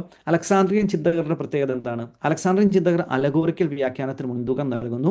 അതിന് ചില കുറവുകൾ ഉണ്ടായിരുന്നു എന്നാണ് ഈ അന്ത്യോക്യൻ സഭാപിതാക്കന്മാരുടെ വീക്ഷണം. അതുകൊണ്ട് തന്നെ അവർ ആ കുറവുകളെ നികത്തുന്ന രീതിയിൽ കൂടുതലായിട്ട് ചരിത്രപരമായിട്ടും വാച്യാർത്ഥപരമായിട്ടുമുള്ള ആശയങ്ങൾക്ക് മുൻതൂക്കം നൽകിക്കൊണ്ട് അവർ ദൈവശാസ്ത്രം വികസിപ്പിച്ചെടുത്തു, അല്ലെങ്കിൽ വിശുദ്ധ ഗ്രന്ഥ വ്യാഖ്യാനം നടത്തി. ഇതിൽ നമ്മൾ മനസ്സിലാക്കേണ്ടത് ഇവർ ഫോളോ ചെയ്യുന്ന ഒരു ഫിലോസഫി എന്ന് പറയുന്നത് അരിസ്റ്റോട്ടിലിൻ്റെ തത്വശാസ്ത്രമാണ്. ഞാനത് കൂടുതൽ കോംപ്ലിക്കേഷൻ ആവുമെന്ന് എനിക്കറിയത്തില്ല. എന്ന് വെച്ചാൽ അലക്സാണ്ട്രിയൻ സ്കൂൾ ഫോളോ ചെയ്തത് പ്ലേറ്റോണിക് ഫിലോസഫിയാണെന്ന് ഞാൻ പറഞ്ഞിരുന്നല്ലോ. അതിനെ ഒരു ഇച്ചിരി കൂടി എളുപ്പത്തിൽ മനസ്സിലാക്കാൻ ഉദ്ദേശിച്ചാൽ, ക്രിസ്തു എന്ന് പറയുന്ന ആൾ ആരാണ്? പൂർണ്ണ ദൈവവും പൂർണ്ണ മനുഷ്യനുമാണ്, നമുക്കറിയാം. അപ്പോൾ ഈ അലക്സാണ്ട്രിയൻ സഭാപിതാക്കന്മാർ ചെയ്യുന്ന പ്ലേറ്റോണിക് ചിന്താഗതിയാണ്. അതായത് മുകളിൽ നിന്ന് താഴേക്ക് വരികയാണ്. അതായത് ദൈവമായ ഈശോയിൽ നിന്ന് മനുഷ്യനായ ഈശോയിലേക്ക് പഠിച്ചു വരികയാണ്, അല്ലെങ്കിൽ ദൈവമായ ഈശോയ്ക്ക് ദൈവത്വത്തിന് കൂടുതൽ പ്രാധാന്യം കൊടുക്കുന്നു ഈശോയുടെ അവരുടെ എഴുത്തുകളിലും വിശുദ്ധ ഗ്രന്ഥ വ്യാഖ്യാനങ്ങളിലും. അതേസമയത്ത് ഈ അന്ത്യോക്യൻ സഭാപിതാക്കന്മാരുടെ പ്രത്യേകത എന്താണ്? അവർ ഈ അരിസ്റ്റോട്ടലിൻ്റെ തത്വശാസ്ത്രം, അരിസ്റ്റോട്ടലിൻ്റെ ഫിലോസഫി പഠിച്ചിട്ടുണ്ടെന്ന് നമുക്കറിയാം. അത് വളരെ കോസ് ആൻഡ് ഇഫക്റ്റാണ്, ലോജിക്കലാണ്, വളരെ ലോജിക്കലായിട്ട് എന്തുകൊണ്ട് ഇത് എന്ന് പറഞ്ഞൊരു വളരെ ലോജിക്കലായിട്ടുള്ളൊരു ഫിലോസഫിയാണ്. അപ്പോൾ അതിനെ വെച്ചുകൊണ്ട് മനുഷ്യനായ ക്രിസ്തുവിനെ പ്രാധാന്യം നൽകി അവരുടെ ഇൻ്റർപ്രിട്ടേഷൻ എല്ലാം ക്രിസ്തുവിൻ്റെ മനുഷ്യത്വത്തിന് പ്രാധാന്യം നൽകിക്കൊണ്ടാണ് അവർ വ്യാഖ്യാനിക്കുന്നത്. അങ്ങനെ വരുമ്പോഴത്തേക്കും ഈ പറയുന്ന അലഗോറിക്കൽ എന്ന് വെച്ചാൽ ഒരു ആശയങ്ങളെക്കാൾ ഉപരിക്ക് ഈ യാഥാർത്ഥ്യത്തിന് പ്രാധാന്യം കൊടുത്തുകൊണ്ടാണ് അവരുടെ വ്യാഖ്യാന ശൈലി വരുന്നത്. അത് നിങ്ങൾ വിട്ട് കളഞ്ഞേരെ, ഞാനത് നിങ്ങൾ പറഞ്ഞു വന്നപ്പോൾ പറഞ്ഞതേ ഉള്ളൂ, അല്ലെങ്കിൽ നിങ്ങൾ എല്ലാം കോംപ്ലിക്കേറ്റഡ് ആയിട്ട് പോകും, അതുകൊണ്ട് കോംപ്ലിക്കേഷൻ അധികം ഉണ്ടാക്കണ്ട, അതങ്ങ് വിട്ട് കളഞ്ഞേക്കാം. ഇനി നമ്മൾ ഇവർ വേദപുസ്തകം ചരിത്രത്തിൽ അധിഷ്ഠിതമായി ചരിത്രപുരുഷനായ യേശു ക്രിസ്തുവിൽ നിന്നാണ് ക്രിസ്തുശാസ്ത്രം പണിതുയർത്ത് മുകളിലേക്ക് കയറുന്നത്. ഞാൻ പറഞ്ഞില്ലേ, മനുഷ്യനിൽ നിന്ന് ദൈവത്തിലേക്ക് കയറുന്ന ഒരു ശൈലിയാണ് അവരുടേത്. ഇവർ വചനമായ ദൈവത്തിൽ ആരംഭിച്ച് താഴെ അലക്സാണ്ട്രിയക്കാർ ചെയ്യുന്ന എന്താണ്, വചനമായ ദൈവത്തിൽ ആരംഭിച്ച് താഴേക്ക് വന്ന് ചരിത്രത്തിലേക്ക് പ്രവേശിക്കുന്നു. അതായത് പഴയ പ്രവചനങ്ങളുടെയൊക്കെ പൂർത്തീകരണം എന്ന രീതിയിൽ. ഇനി ഈ ഇവരുടെ പ്രധാനപ്പെട്ട അന്ത്യോക്യൻ സഭാപിതാക്കന്മാരെന്ന് പറയുന്നത് താർസൂസിലെ തിയഡോർ, മോപ്സ്വെസ്റ്റിയയിലെ തിയഡോർ, ജോൺ ക്രിസോസ്റ്റം തുടങ്ങിയവരൊക്കെയാണ് പ്രധാനപ്പെട്ട സഭാപിതാക്കന്മാർ. വിശുദ്ധ ഗ്രന്ഥം വ്യാഖ്യാനിച്ചവർ. അവരെക്കുറിച്ചുള്ള കാര്യങ്ങളെല്ലാം പുസ്തകത്തിലുണ്ട്. നിങ്ങൾക്കത് വായിച്ച വളരെ എളുപ്പത്തിൽ ഞാൻ ഈ പറഞ്ഞ ഒന്ന് രണ്ട് അടിസ്ഥാനപരമായ കാര്യങ്ങൾ മനസ്സിൽ സൂക്ഷിച്ചു കഴിഞ്ഞാൽ നിങ്ങൾക്കത് വായിക്കുമ്പോൾ തന്നെ പുസ്തകം വായിക്കുമ്പോൾ തന്നെ ഈ കാര്യങ്ങളൊക്കെ നിങ്ങൾക്ക് മനസ്സിലാക്കാൻ സാധിക്കുന്നേ ഉള്ളൂ. ഇനി വളരെ പ്രഗത്ഭരായ കുറച്ച് ലത്തീൻ സഭാപിതാക്കന്മാരുണ്ട്. ലത്തീൻ സഭാപിതാക്കന്മാരിൽ വളരെ പ്രഗത്ഭരായവർ തെർത്തുല്യൻ, ജെറോം, അഗസ്റ്റിൻ തുടങ്ങിയവരാണ്. അംബ്രോസിൻ്റെ വിശുദ്ധ ഗ്രന്ഥത്തെക്കുറിച്ചുള്ള വ്യാഖ്യാനങ്ങൾ വിശുദ്ധ ഗ്രന്ഥത്തിൻ്റെ സമ്മന്നതയിലേക്ക് അഗസ്തീനോസിനെ നയിച്ചു. അതായത് ഈ തെർത്തുല്യൻ മൂന്നാം നൂറ്റാണ്ടിൻ്റെ ആദ്യകാലം തൊട്ട് അഗസ്റ്റിന് മുമ്പായിട്ട് ആഫ്രിക്കയിൽ ഹിപ്പോ ഭാഗങ്ങളിലെല്ലാം വിശുദ്ധ ഗ്രന്ഥം വ്യാഖ്യാനിച്ചു കൊടുത്ത വ്യക്തിയാണ് തെർത്തുല്യൻ എന്ന് പറയുന്നത്. അദ്ദേഹവും ചെയ്തിരുന്ന കാര്യം ഇതാണ്. അദ്ദേഹം ഒരു അല്പം വളരെ സ്ട്രിക്റ്റ് ആയിട്ടുള്ള ഒരു വ്യക്തിയായിരുന്നു. അദ്ദേഹം വളരെ കട്ട് ആൻഡ് റൈറ്റ് ആയിട്ട് കൃത്യമായിട്ട് പറയുന്നത്, ബൈബിൾ പറയുന്ന കാര്യങ്ങളെ അങ്ങനെ തന്നെ എടുക്കണം, കൃത്യമായിട്ട് എടുക്കണം, അതങ്ങനെയാണ് ആ പറയുന്നത്. ആധികാരികത വളരെ കൃത്യമാണ്, അതിൽ പറയുന്ന കാര്യങ്ങൾ കൃത്യമാണ്, അതിനകത്ത് അങ്ങോട്ടോ ഇങ്ങോട്ടോ ഒരു മാറ്റം വരുത്താൻ പാടില്ല എന്ന് അത്തരത്തിലൊരു കണിശക്കാരനായ വ്യക്തിയായിരുന്നു തെർത്തുല്യൻ. അദ്ദേഹത്തിൻ്റെ വിശുദ്ധ ഗ്രന്ഥ വ്യാഖ്യാനവും അപ്രകാരം തന്നെയായിരുന്നു. ഇനി രണ്ടാമത്തെ വളരെ പ്രധാനപ്പെട്ട വ്യക്തിയാണ് ജെറോം. വിശുദ്ധ ഗ്രന്ഥ വ്യാഖ്യാനത്തിൽ വളരെ വലിയ സംഭാവന നൽകിയ വ്യക്തിയാണ് ജെറോം എന്ന് പറയുന്ന ആൾ. നമ്മൾ ആദ്യം കണ്ട വിശുദ്ധ ഗ്രന്ഥ തർജ്ജമകളിൽ വുൾഗാത്തയെ പറ്റി കണ്ടു. വുൾഗാത്ത എന്ന് പറയുന്നത് പഴയ നിയമ ഗ്രന്ഥത്തിന് ലത്തീനിലേക്കുള്ള ട്രാൻസ്ലേഷൻ നടത്തിയ വ്യക്തി ജെറോമാണ്. ജെറോം ഈ വിശുദ്ധ ഗ്രന്ഥ ട്രാൻസ്ലേഷൻ നടത്താൻ വേണ്ടി 25 വർഷം അദ്ദേഹം 25 വർഷം ജെറുസലേമിൽ പോയി താമസിച്ചാണ് വിശുദ്ധ ഗ്രന്ഥത്തിന് മുഴുവൻ ലത്തീൻ ട്രാൻസ്ലേഷൻ കൊണ്ടുവരുന്നത്. അപ്പം പഴയ നിയമത്തിനല്ല, വിശുദ്ധ ഗ്രന്ഥത്തിന് ഈ ട്രാൻസ്ലേഷൻ കൊണ്ടുവരുന്നത് ജെറോമാണ്. അപ്പോൾ അദ്ദേഹം ഈ വിശുദ്ധ വ്യാഖ്യാനത്തിന് അദ്ദേഹം ഈ പറയുന്ന രീതിയിൽ അദ്ദേഹത്തിൻ്റെ ചിന്ത ഇതായിരുന്നു, വിശുദ്ധ ഗ്രന്ഥം അതിൻ്റെ യഥാർത്ഥ അർത്ഥം അതിൻ്റെ യഥാർത്ഥ അന്തസ്സത്തെ മനസ്സിലാക്കി വ്യാഖ്യാനിക്കാൻ ശ്രമിക്കണമെന്ന് എപ്പോഴും പറഞ്ഞിരുന്ന വ്യക്തിയാണ് ജെറോം. അതുകൊണ്ട് തന്നെ അദ്ദേഹം എന്താണ് ചെയ്തത്, അദ്ദേഹം ലത്തീനിലേക്ക് ആദ്യം ട്രാൻസ്ലേറ്റ് ചെയ്തത് സെപ്തുജിന്തിൽ നിന്നാണ്. അതായത് പഴയ നിയമത്തിൻ്റെ ഗ്രീക്ക് ട്രാൻസ്ലേഷൻ വെച്ചുകൊണ്ട് അദ്ദേഹം ലാറ്റിനിലേക്ക് വിശുദ്ധ ഗ്രന്ഥ തർജ്ജമ ചെയ്യാൻ ശ്രമിച്ചു. പിന്നീട് അദ്ദേഹം പറഞ്ഞു അതിൻ്റെ യഥാർത്ഥ അർത്ഥം നഷ്ടപ്പെട്ടു പോകാൻ കാരണമാവുമോ എന്ന് പേടിച്ച് അദ്ദേഹം പിന്നീട് ഹെബ്രായ ഭാഷയിൽ തന്നെയുള്ള യഥാർത്ഥ ഭാഷയിലുള്ള മാനുസ്ക്രിപ്റ്റ് വെച്ചുകൊണ്ട് അദ്ദേഹം ലാറ്റിനിലേക്ക് വിശുദ്ധ ഗ്രന്ഥം വ്യാഖ്യാനിക്കാൻ ശ്രമിക്കുന്നത് ചരിത്രത്തിൽ നമുക്ക് വായിക്കാൻ സാധിക്കും. പിന്നെ അഗസ്റ്റിനാണ്. വിശുദ്ധ അഗസ്റ്റിൻ നമുക്കറിയാം. അഗസ്റ്റിൻ പറയുന്നത് ഒരല്പം കൂടി ഫിലോസഫിക്കലായിട്ടാണ് അഗസ്റ്റിൻ വിശുദ്ധ ഗ്രന്ഥത്തെ വ്യാഖ്യാനിക്കാൻ വേണ്ടി ശ്രമിക്കുന്നത്. അദ്ദേഹം ഈ സെമിയോട്ടിക് തത്വങ്ങളാണ് ഉപയോഗിക്കുന്നത്. അതായത് സിംബോളിക്കായിട്ട് ഓരോ സിംബൽസും എടുത്തുകൊണ്ട് അദ്ദേഹം വ്യാഖ്യാനിക്കുന്ന നമുക്ക് കാണാൻ സാധിക്കും. അദ്ദേഹം വിശുദ്ധ ഗ്രന്ഥം വ്യാഖ്യാനിക്കുന്നവരുടെ ഗുണങ്ങളെപ്പറ്റിയും അവരുടെ കാര്യങ്ങളെപ്പറ്റിയൊക്കെ അഗസ്റ്റിൻ പറയുന്നുണ്ട്. അഗസ്റ്റിൻ എപ്പോഴും പറയുന്നതാണ്, വിശുദ്ധ ഗ്രന്ഥം വ്യാഖ്യാനിക്കാൻ ഇറങ്ങുന്ന ഒരു വ്യക്തി അവന് വിശുദ്ധ ഗ്രന്ഥത്തിൻ്റെ മൂലഭാഷ അറിഞ്ഞിരിക്കണം. വിശുദ്ധ ഗ്രന്ഥം എഴുതപ്പെട്ട ഭാഷ എന്ത് എന്ന് അറിഞ്ഞതിന് ശേഷമേ വളരെ ആധികാരികമായി വിശുദ്ധ ഗ്രന്ഥം വ്യാഖ്യാനിക്കാൻ ഒരാൾ ഇറങ്ങാവൂ എന്നാണ് അഗസ്റ്റിൻ പറയുന്നത്. പിന്നെ അദ്ദേഹം പറയുന്നത്, വിശുദ്ധ ഗ്രന്ഥത്തിൻ്റെ യഥാർത്ഥത്തിലുള്ള സന്ദേശം എന്ന് പറയുന്നത് സ്നേഹമാകയാൽ അതിനെ അടിസ്ഥാനമാക്കി വേണം വിശുദ്ധ ഗ്രന്ഥത്തെ നമ്മൾ വ്യാഖ്യാനിക്കാൻ. നമ്മൾ വിശുദ്ധ ഗ്രന്ഥത്തെ വേറൊരാളെ താഴ്ത്തിക്കെട്ടുന്നതിന് വേണ്ടിയോ അല്ലെങ്കിൽ വേറൊരാളുടെ കുറവുകൾ കാണിക്കുന്നതിന് വേണ്ടി അങ്ങനെയൊന്നുമല്ല. വിശുദ്ധ ഗ്രന്ഥത്തിൻ്റെ ബൈബിളിൻ്റെ സന്ദേശം എന്ന് പറയുന്നത് സ്നേഹത്തിൻ്റെ സന്ദേശമാണ്. ആ സന്ദേശം മനസ്സിൽ കണ്ടുകൊണ്ട് വേണം വിശുദ്ധ ഗ്രന്ഥത്തെ വ്യാഖ്യാനിക്കാൻ എന്നാണ് അഗസ്റ്റിൻ പറയുന്നത്. ഇത്രയുമാണ് നമുക്ക് പ്രധാനമായിട്ടും നമ്മുടെ പുസ്തകത്തിൽ നമുക്ക് പഠിക്കാൻ തന്നിരിക്കുന്ന കാര്യങ്ങൾ. അപ്പം എനിക്ക് നിങ്ങളോട് പറയാനുള്ള കാര്യം ഇത്രയേ ഉള്ളൂ. നമ്മൾ ആദ്യം പറഞ്ഞ ഒന്ന് രണ്ട് കാര്യങ്ങൾ നമ്മൾ കൃത്യമായിട്ട് മനസ്സിൽ വെച്ച് കഴിഞ്ഞാൽ നമുക്ക് ഈസി ആയിട്ട് ഇത് മനസ്സിലാക്കാൻ സാധിക്കുന്നതേ ഉള്ളൂ. ഈ വിശുദ്ധ ഗ്രന്ഥത്തിൽ വ്യാഖ്യാനത്തിൽ സഭാപിതാക്കന്മാരുടെ പട്രോളജി എന്ന് പറയുമ്പോൾ ഇത്ര ഓർത്താൽ മതി. ആ കാലഘട്ടത്തിൽ അവരെങ്ങനെ വിശുദ്ധ ഗ്രന്ഥം വ്യാഖ്യാനിച്ചു, ആ കാലഘട്ടത്തിൽ വിശുദ്ധ ഗ്രന്ഥം വ്യാഖ്യാനിക്കുന്നതിൻ്റെ ആവശ്യകത എന്താണ്? യഹൂദ ക്രിസ്ത്യാനികൾക്ക് മനസ്സിലാകുന്ന രീതിയിൽ യഹൂദ മതത്തെ ഒരു തരത്തിലും വെറുപ്പിക്കാതെ, അല്ലെങ്കിൽ ഒരു തരത്തിലും യഹൂദ മതത്തിലുള്ളവരെ മാറ്റി നിർത്താതെ യഹൂദ മതത്തോട് ചേർന്ന് പോകുന്ന രീതിയിൽ അവരുടെ വിശ്വാസങ്ങളുടെ തുടർച്ചയാണ് നമ്മുടെ വിശ്വാസമെന്ന് മനസ്സിലാകുന്ന രീതിയിൽ വിശുദ്ധ ഗ്രന്ഥത്തെ വ്യാഖ്യാനിക്കുക. അത് ഒന്ന് മനസ്സിൽ വിചാരിക്കുക. അതിന് ഏറ്റവും സഹായകരമായ കാര്യങ്ങൾ എന്തൊക്കെയാണ്? ഒന്ന് ടിപ്പോളജിക്കൽ ഇൻ്റർപ്രിട്ടേഷൻ, അവരുപയോഗിച്ചൊരു മെത്തഡോളജി. രണ്ടാമത്തേത് എന്താണ്? പഴയ നിയമത്തെയും പുതിയ നിയമത്തെയും ക്രിസ്തു കേന്ദ്രീകൃതമായിട്ട് അവർ വ്യാഖ്യാനിച്ചു. ഇനി പിന്നീട് നമ്മൾ ശ്രദ്ധിക്കേണ്ട ഒരു കാര്യം, സഭാപിതാക്കന്മാർ ഏത് സ്കൂളിൽ പെടുന്നവരാണ്, അവർ എന്ത് ശൈലിയാണ് ഫോളോ ചെയ്തത്. നിങ്ങളിപ്പം പുസ്തകത്തിൽ വായിക്കുമ്പോൾ ഏതൊരു സഭാപിതാവിനെ എടുക്കുമ്പോഴും അതിനകത്ത് കൃത്യമായിട്ട് എഴുതിയിട്ടുണ്ടാകും ഇദ്ദേഹം അലക്സാണ്ട്രിയൻ ശൈലിയാണ് പിന്തുടർന്നത് എന്ന് എഴുതിയിട്ടുണ്ടാകും. അപ്പം തന്നെ നമുക്ക് ഊഹിക്കാം അവർ കൂടുതലും അലഗോറിക്കലായിട്ട് ഇൻ്റർപ്രറ്റ് ചെയ്തവരാണ് എന്നുള്ളത്. അങ്ങനെയുള്ള ഈ അടിസ്ഥാന തത്വങ്ങൾ മനസ്സിൽ വെച്ചുകൊണ്ട് ആ കാലഘട്ടത്തെപ്പറ്റി ചിന്തിച്ചുകൊണ്ട് നമ്മൾ ഈ പട്രിസ്റ്റിക് എക്സജേസിൻ്റെ പുസ്തകം വായിക്കുകയും മനസ്സിലാക്കുകയും ചെയ്യാൻ ശ്രമിച്ചു കഴിഞ്ഞാൽ വലിയ ബുദ്ധിമുട്ടൊന്നുമില്ലാതെ എളുപ്പത്തിൽ മനസ്സിലാക്കാൻ പറ്റുമെന്നാണ് ഞാൻ വിചാരിക്കുന്നത്. നിങ്ങൾക്ക് എന്തെങ്കിലും ചോദ്യങ്ങളുണ്ടെങ്കിൽ ഇപ്പോൾ എന്നോട് ചോദിക്കാം. എനിക്കറിയാവുന്ന ഉത്തരങ്ങൾ ഞാൻ പറഞ്ഞു തരുന്നത്.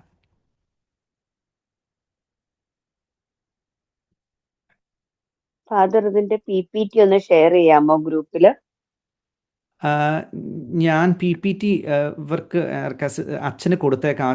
അച്ഛൻ ഷെയർ ചെയ്യുമായിരിക്കും കേട്ടോ. എനിക്കറിയത്തില്ല ഇതിനെന്തോ PPT ഷെയർ ചെയ്യാൻ പാടില്ല എന്നും കണ്ട് എന്തോ ഒരിക്കലും എന്തോ പറഞ്ഞിരുന്നു. അതെനിക്ക് അതിനെപ്പറ്റി കൃത്യമായിട്ട് അറിയത്തില്ല. അച്ഛൻ ഷെയർ ചെയ്യുമെങ്കിൽ ഞാൻ അനീഷ് അച്ഛനോട് പറഞ്ഞേക്കാം ഷെയർ ചെയ്യാൻ. Okay, thank you father. നമ്മുടെ ഈ സുവിശേഷങ്ങളുടെ പ്രതീകങ്ങളെ ആ ഇരണവൂസ് ചെയ്യുമ്പോൾ അതെന്തുകൊണ്ടാണ് വ്യത്യാസം ഉണ്ടായിരിക്കുന്നത് നമ്മളിപ്പോൾ പറയുന്നതുമായിട്ടുള്ള വ്യത്യാസം? അതായത് ഞാൻ പറഞ്ഞല്ലോ, അത് ആ കാലഘട്ടത്തിൽ അദ്ദേഹം അതിനെ കണ്ട രീതിയിലാണ് അദ്ദേഹം പറയുന്നത്. ഇപ്പം നമ്മൾ കാണുന്നത് എന്താണ്? നമ്മൾ ഇന്ന് പറയുന്നത് യോഹന്നാന്റെ സുവിശേഷത്തിന് നമ്മൾ കൊടുക്കുന്ന സിമ്പൽ എന്ന് പറയുന്നത് കഴുകന്റെ ആണ്. അതിന്റെ കാരണം എന്താണ്? അതായത് മുകളിൽ നിന്ന് കാണുകയാണ്, വളരെ മുകളിൽ നിന്ന് കാണുന്ന രീതിയിലാണ് വിശുദ്ധ ഗ്രന്ഥത്തെ അവതരിപ്പിച്ചത്. അതുകൊണ്ടാണ് ഈ കഴുകന്റെ സിമ്പൽ കൊടുത്തിരിക്കുന്നത്. പിന്നെ മർക്കോസിന്റെ സുവിശേഷത്തിലാണ് നമ്മൾ സിംഹത്തിന്റെ സിമ്പൽ കൊടുത്തിരിക്കുന്നത്. അതിന്റെ കാരണം മർക്കോസിന്റെ സുവിശേഷം ആരംഭിക്കുന്നത് തന്നെ ഈ സ്നാപക യോഹന്നാന്റെ എന്താണ് മാനസാന്തരപ്പെടുവിൻ, അല്ലെങ്കിൽ ഗർജനം, ആ ഒരു സിംഹം ഗർജിക്കുന്നതെന്ന് പറയുന്നത്. പിന്നെ മത്തായിയുടെയും ലൂക്കായുടെ അറിയാലോ, ലൂക്കായുടെ ബലികൾക്കാണ് പ്രാധാന്യം. മത്തായിയുടെ എപ്പോഴും മനുഷ്യനായ ക്രിസ്തുവിന്, അല്ലെങ്കിൽ അത് ആ രീതിയിലാണ്. ഇന്ന് നമുക്ക് ഇച്ചിരിയും കൂടി ആഴത്തിൽ അതിൻ്റെ കാര്യങ്ങൾ മനസ്സിലാക്കാൻ പറ്റുന്നതുകൊണ്ടാണ് ഇന്ന് നമ്മൾ കൃത്യമായ രീതിയിൽ ആ സിംബൽസ് കൊടുത്തിരിക്കുന്നത്. പക്ഷേ ഇരണേവൂസ് ആ കാലഘട്ടത്തിൽ അന്നത്തെ അദ്ദേഹത്തിൻ്റെ ഒരു ചിന്തയിൽ വെച്ചുകൊണ്ടാണ് അദ്ദേഹം അങ്ങനെ കൊടുത്തത്. പക്ഷേ അദ്ദേഹത്തിൻ്റെ ആ ചിന്തകളാണ് പിന്നീട് നമുക്കിത് കൃത്യമായിട്ട് കൊടുക്കാനുള്ള ഒരു പ്രേരണയായത് തന്നെ.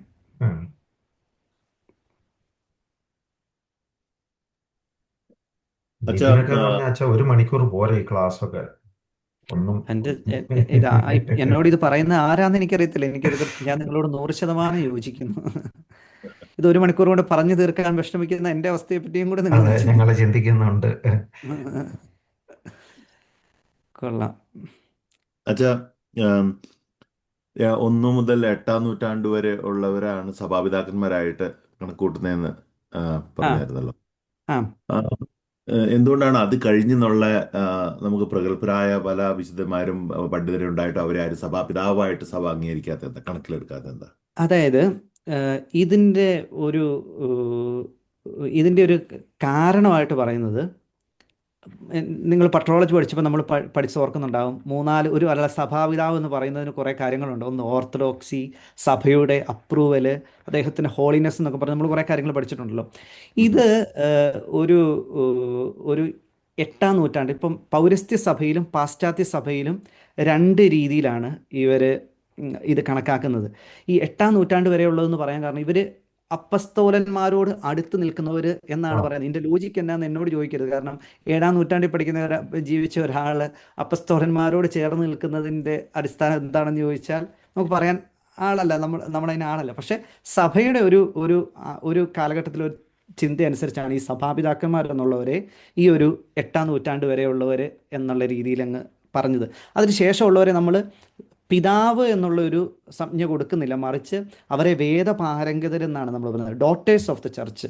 ഇപ്പം നമുക്കറിയാം ഈ തോമസ് അക്വീനാസിനെ പോലുള്ളവരൊക്കെ വളരെ വലിയ ആഴത്തിൽ പഠിപ്പിക്കുകയും നമ്മുടെ തിയോളജിക്ക് വലിയ സംഭാവന ചെയ്യുകയൊക്കെ ചെയ്തവരാണ്. പക്ഷേ അവരെ നമ്മൾ ഡോട്ടേഴ്സ് ഓഫ് ദ ചർച്ച് അല്ല ഡോട്ടർ ഓഫ് ദ ചർച്ച് എന്നാണ് പറയുന്നത്, സഭാപിതാവായിട്ട് അത് കണക്കാക്കുന്നില്ല. ഇതിന് നമ്മൾ പറയുന്ന പാരമ്പര്യത്തോട് ചേർന്ന് നിൽക്കുന്നവരായതുകൊണ്ടാണ് അവരെ സഭാപിതാവ് എന്ന് പറയുന്നതെന്നാണ് നമുക്ക് പറയാൻ പറ്റുള്ളൂ. അത് പ്രധാനമായിട്ട് ഇതിനെക്കുറിച്ചുള്ള ഒരു പഠനം വരുന്നത് 1647 ജി കൊത്തലി എന്ന് പറഞ്ഞൊരു വ്യക്തിയാണ് ഇതിനെപ്പറ്റിയുള്ള ഒരു ആധികാരികമായ പഠനം നടത്തുന്നത്, ഈ ആദ്യകാലത്തെ ടീച്ചേഴ്സിനെ കുറിച്ച്.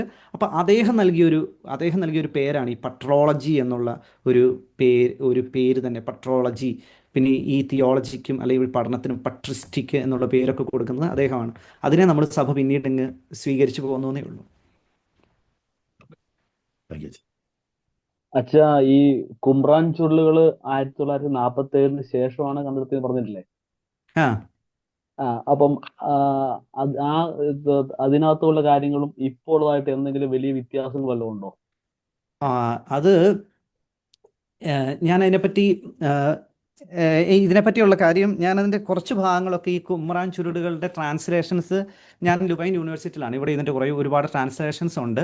അപ്പോൾ അതിൻ്റെ ആദ്യ ഭാഗങ്ങളിലെ ചില കാര്യങ്ങളൊക്കെ ഞാൻ വായിച്ചിട്ടുണ്ട്. പക്ഷേ എനിക്ക് അതിനേക്കാൾ ഉപരി എൻ്റെ കൂടെ അതിൽ PhD ചെയ്യുന്ന ആളുകളുമായിട്ട് ഇടയ്ക്കൊക്കെ സംസാരിക്കുമ്പോൾ അവരിൽ നിന്നൊക്കെ പറഞ്ഞ് മനസ്സിലാക്കാൻ പറ്റിയിരിക്കുന്നത്, നമുക്ക് വിശുദ്ധ ഗ്രന്ഥത്തിൽ ഇന്ന് കാണുന്ന പല കാര്യങ്ങളും വ്യാഖ്യാനിക്കാൻ ഇച്ചിരി കൂടി എളുപ്പം കിട്ടുന്ന പല കാര്യങ്ങളും ഈ കുമ്രാൻ ചുരുളുകളിലുണ്ട്. അപ്പോൾ ഈ കുമ്രാൻ ചുരുളുകൾ എന്ന് പറയുമ്പോൾ അതിനകത്ത് നമ്മൾ വിചാരിക്കരുത് ഈ പഴയ നിയമത്തിലെ ഗ്രന്ഥങ്ങൾ മാത്രമേ ഉള്ളൂ എന്ന് വിചാരിക്കരുത്.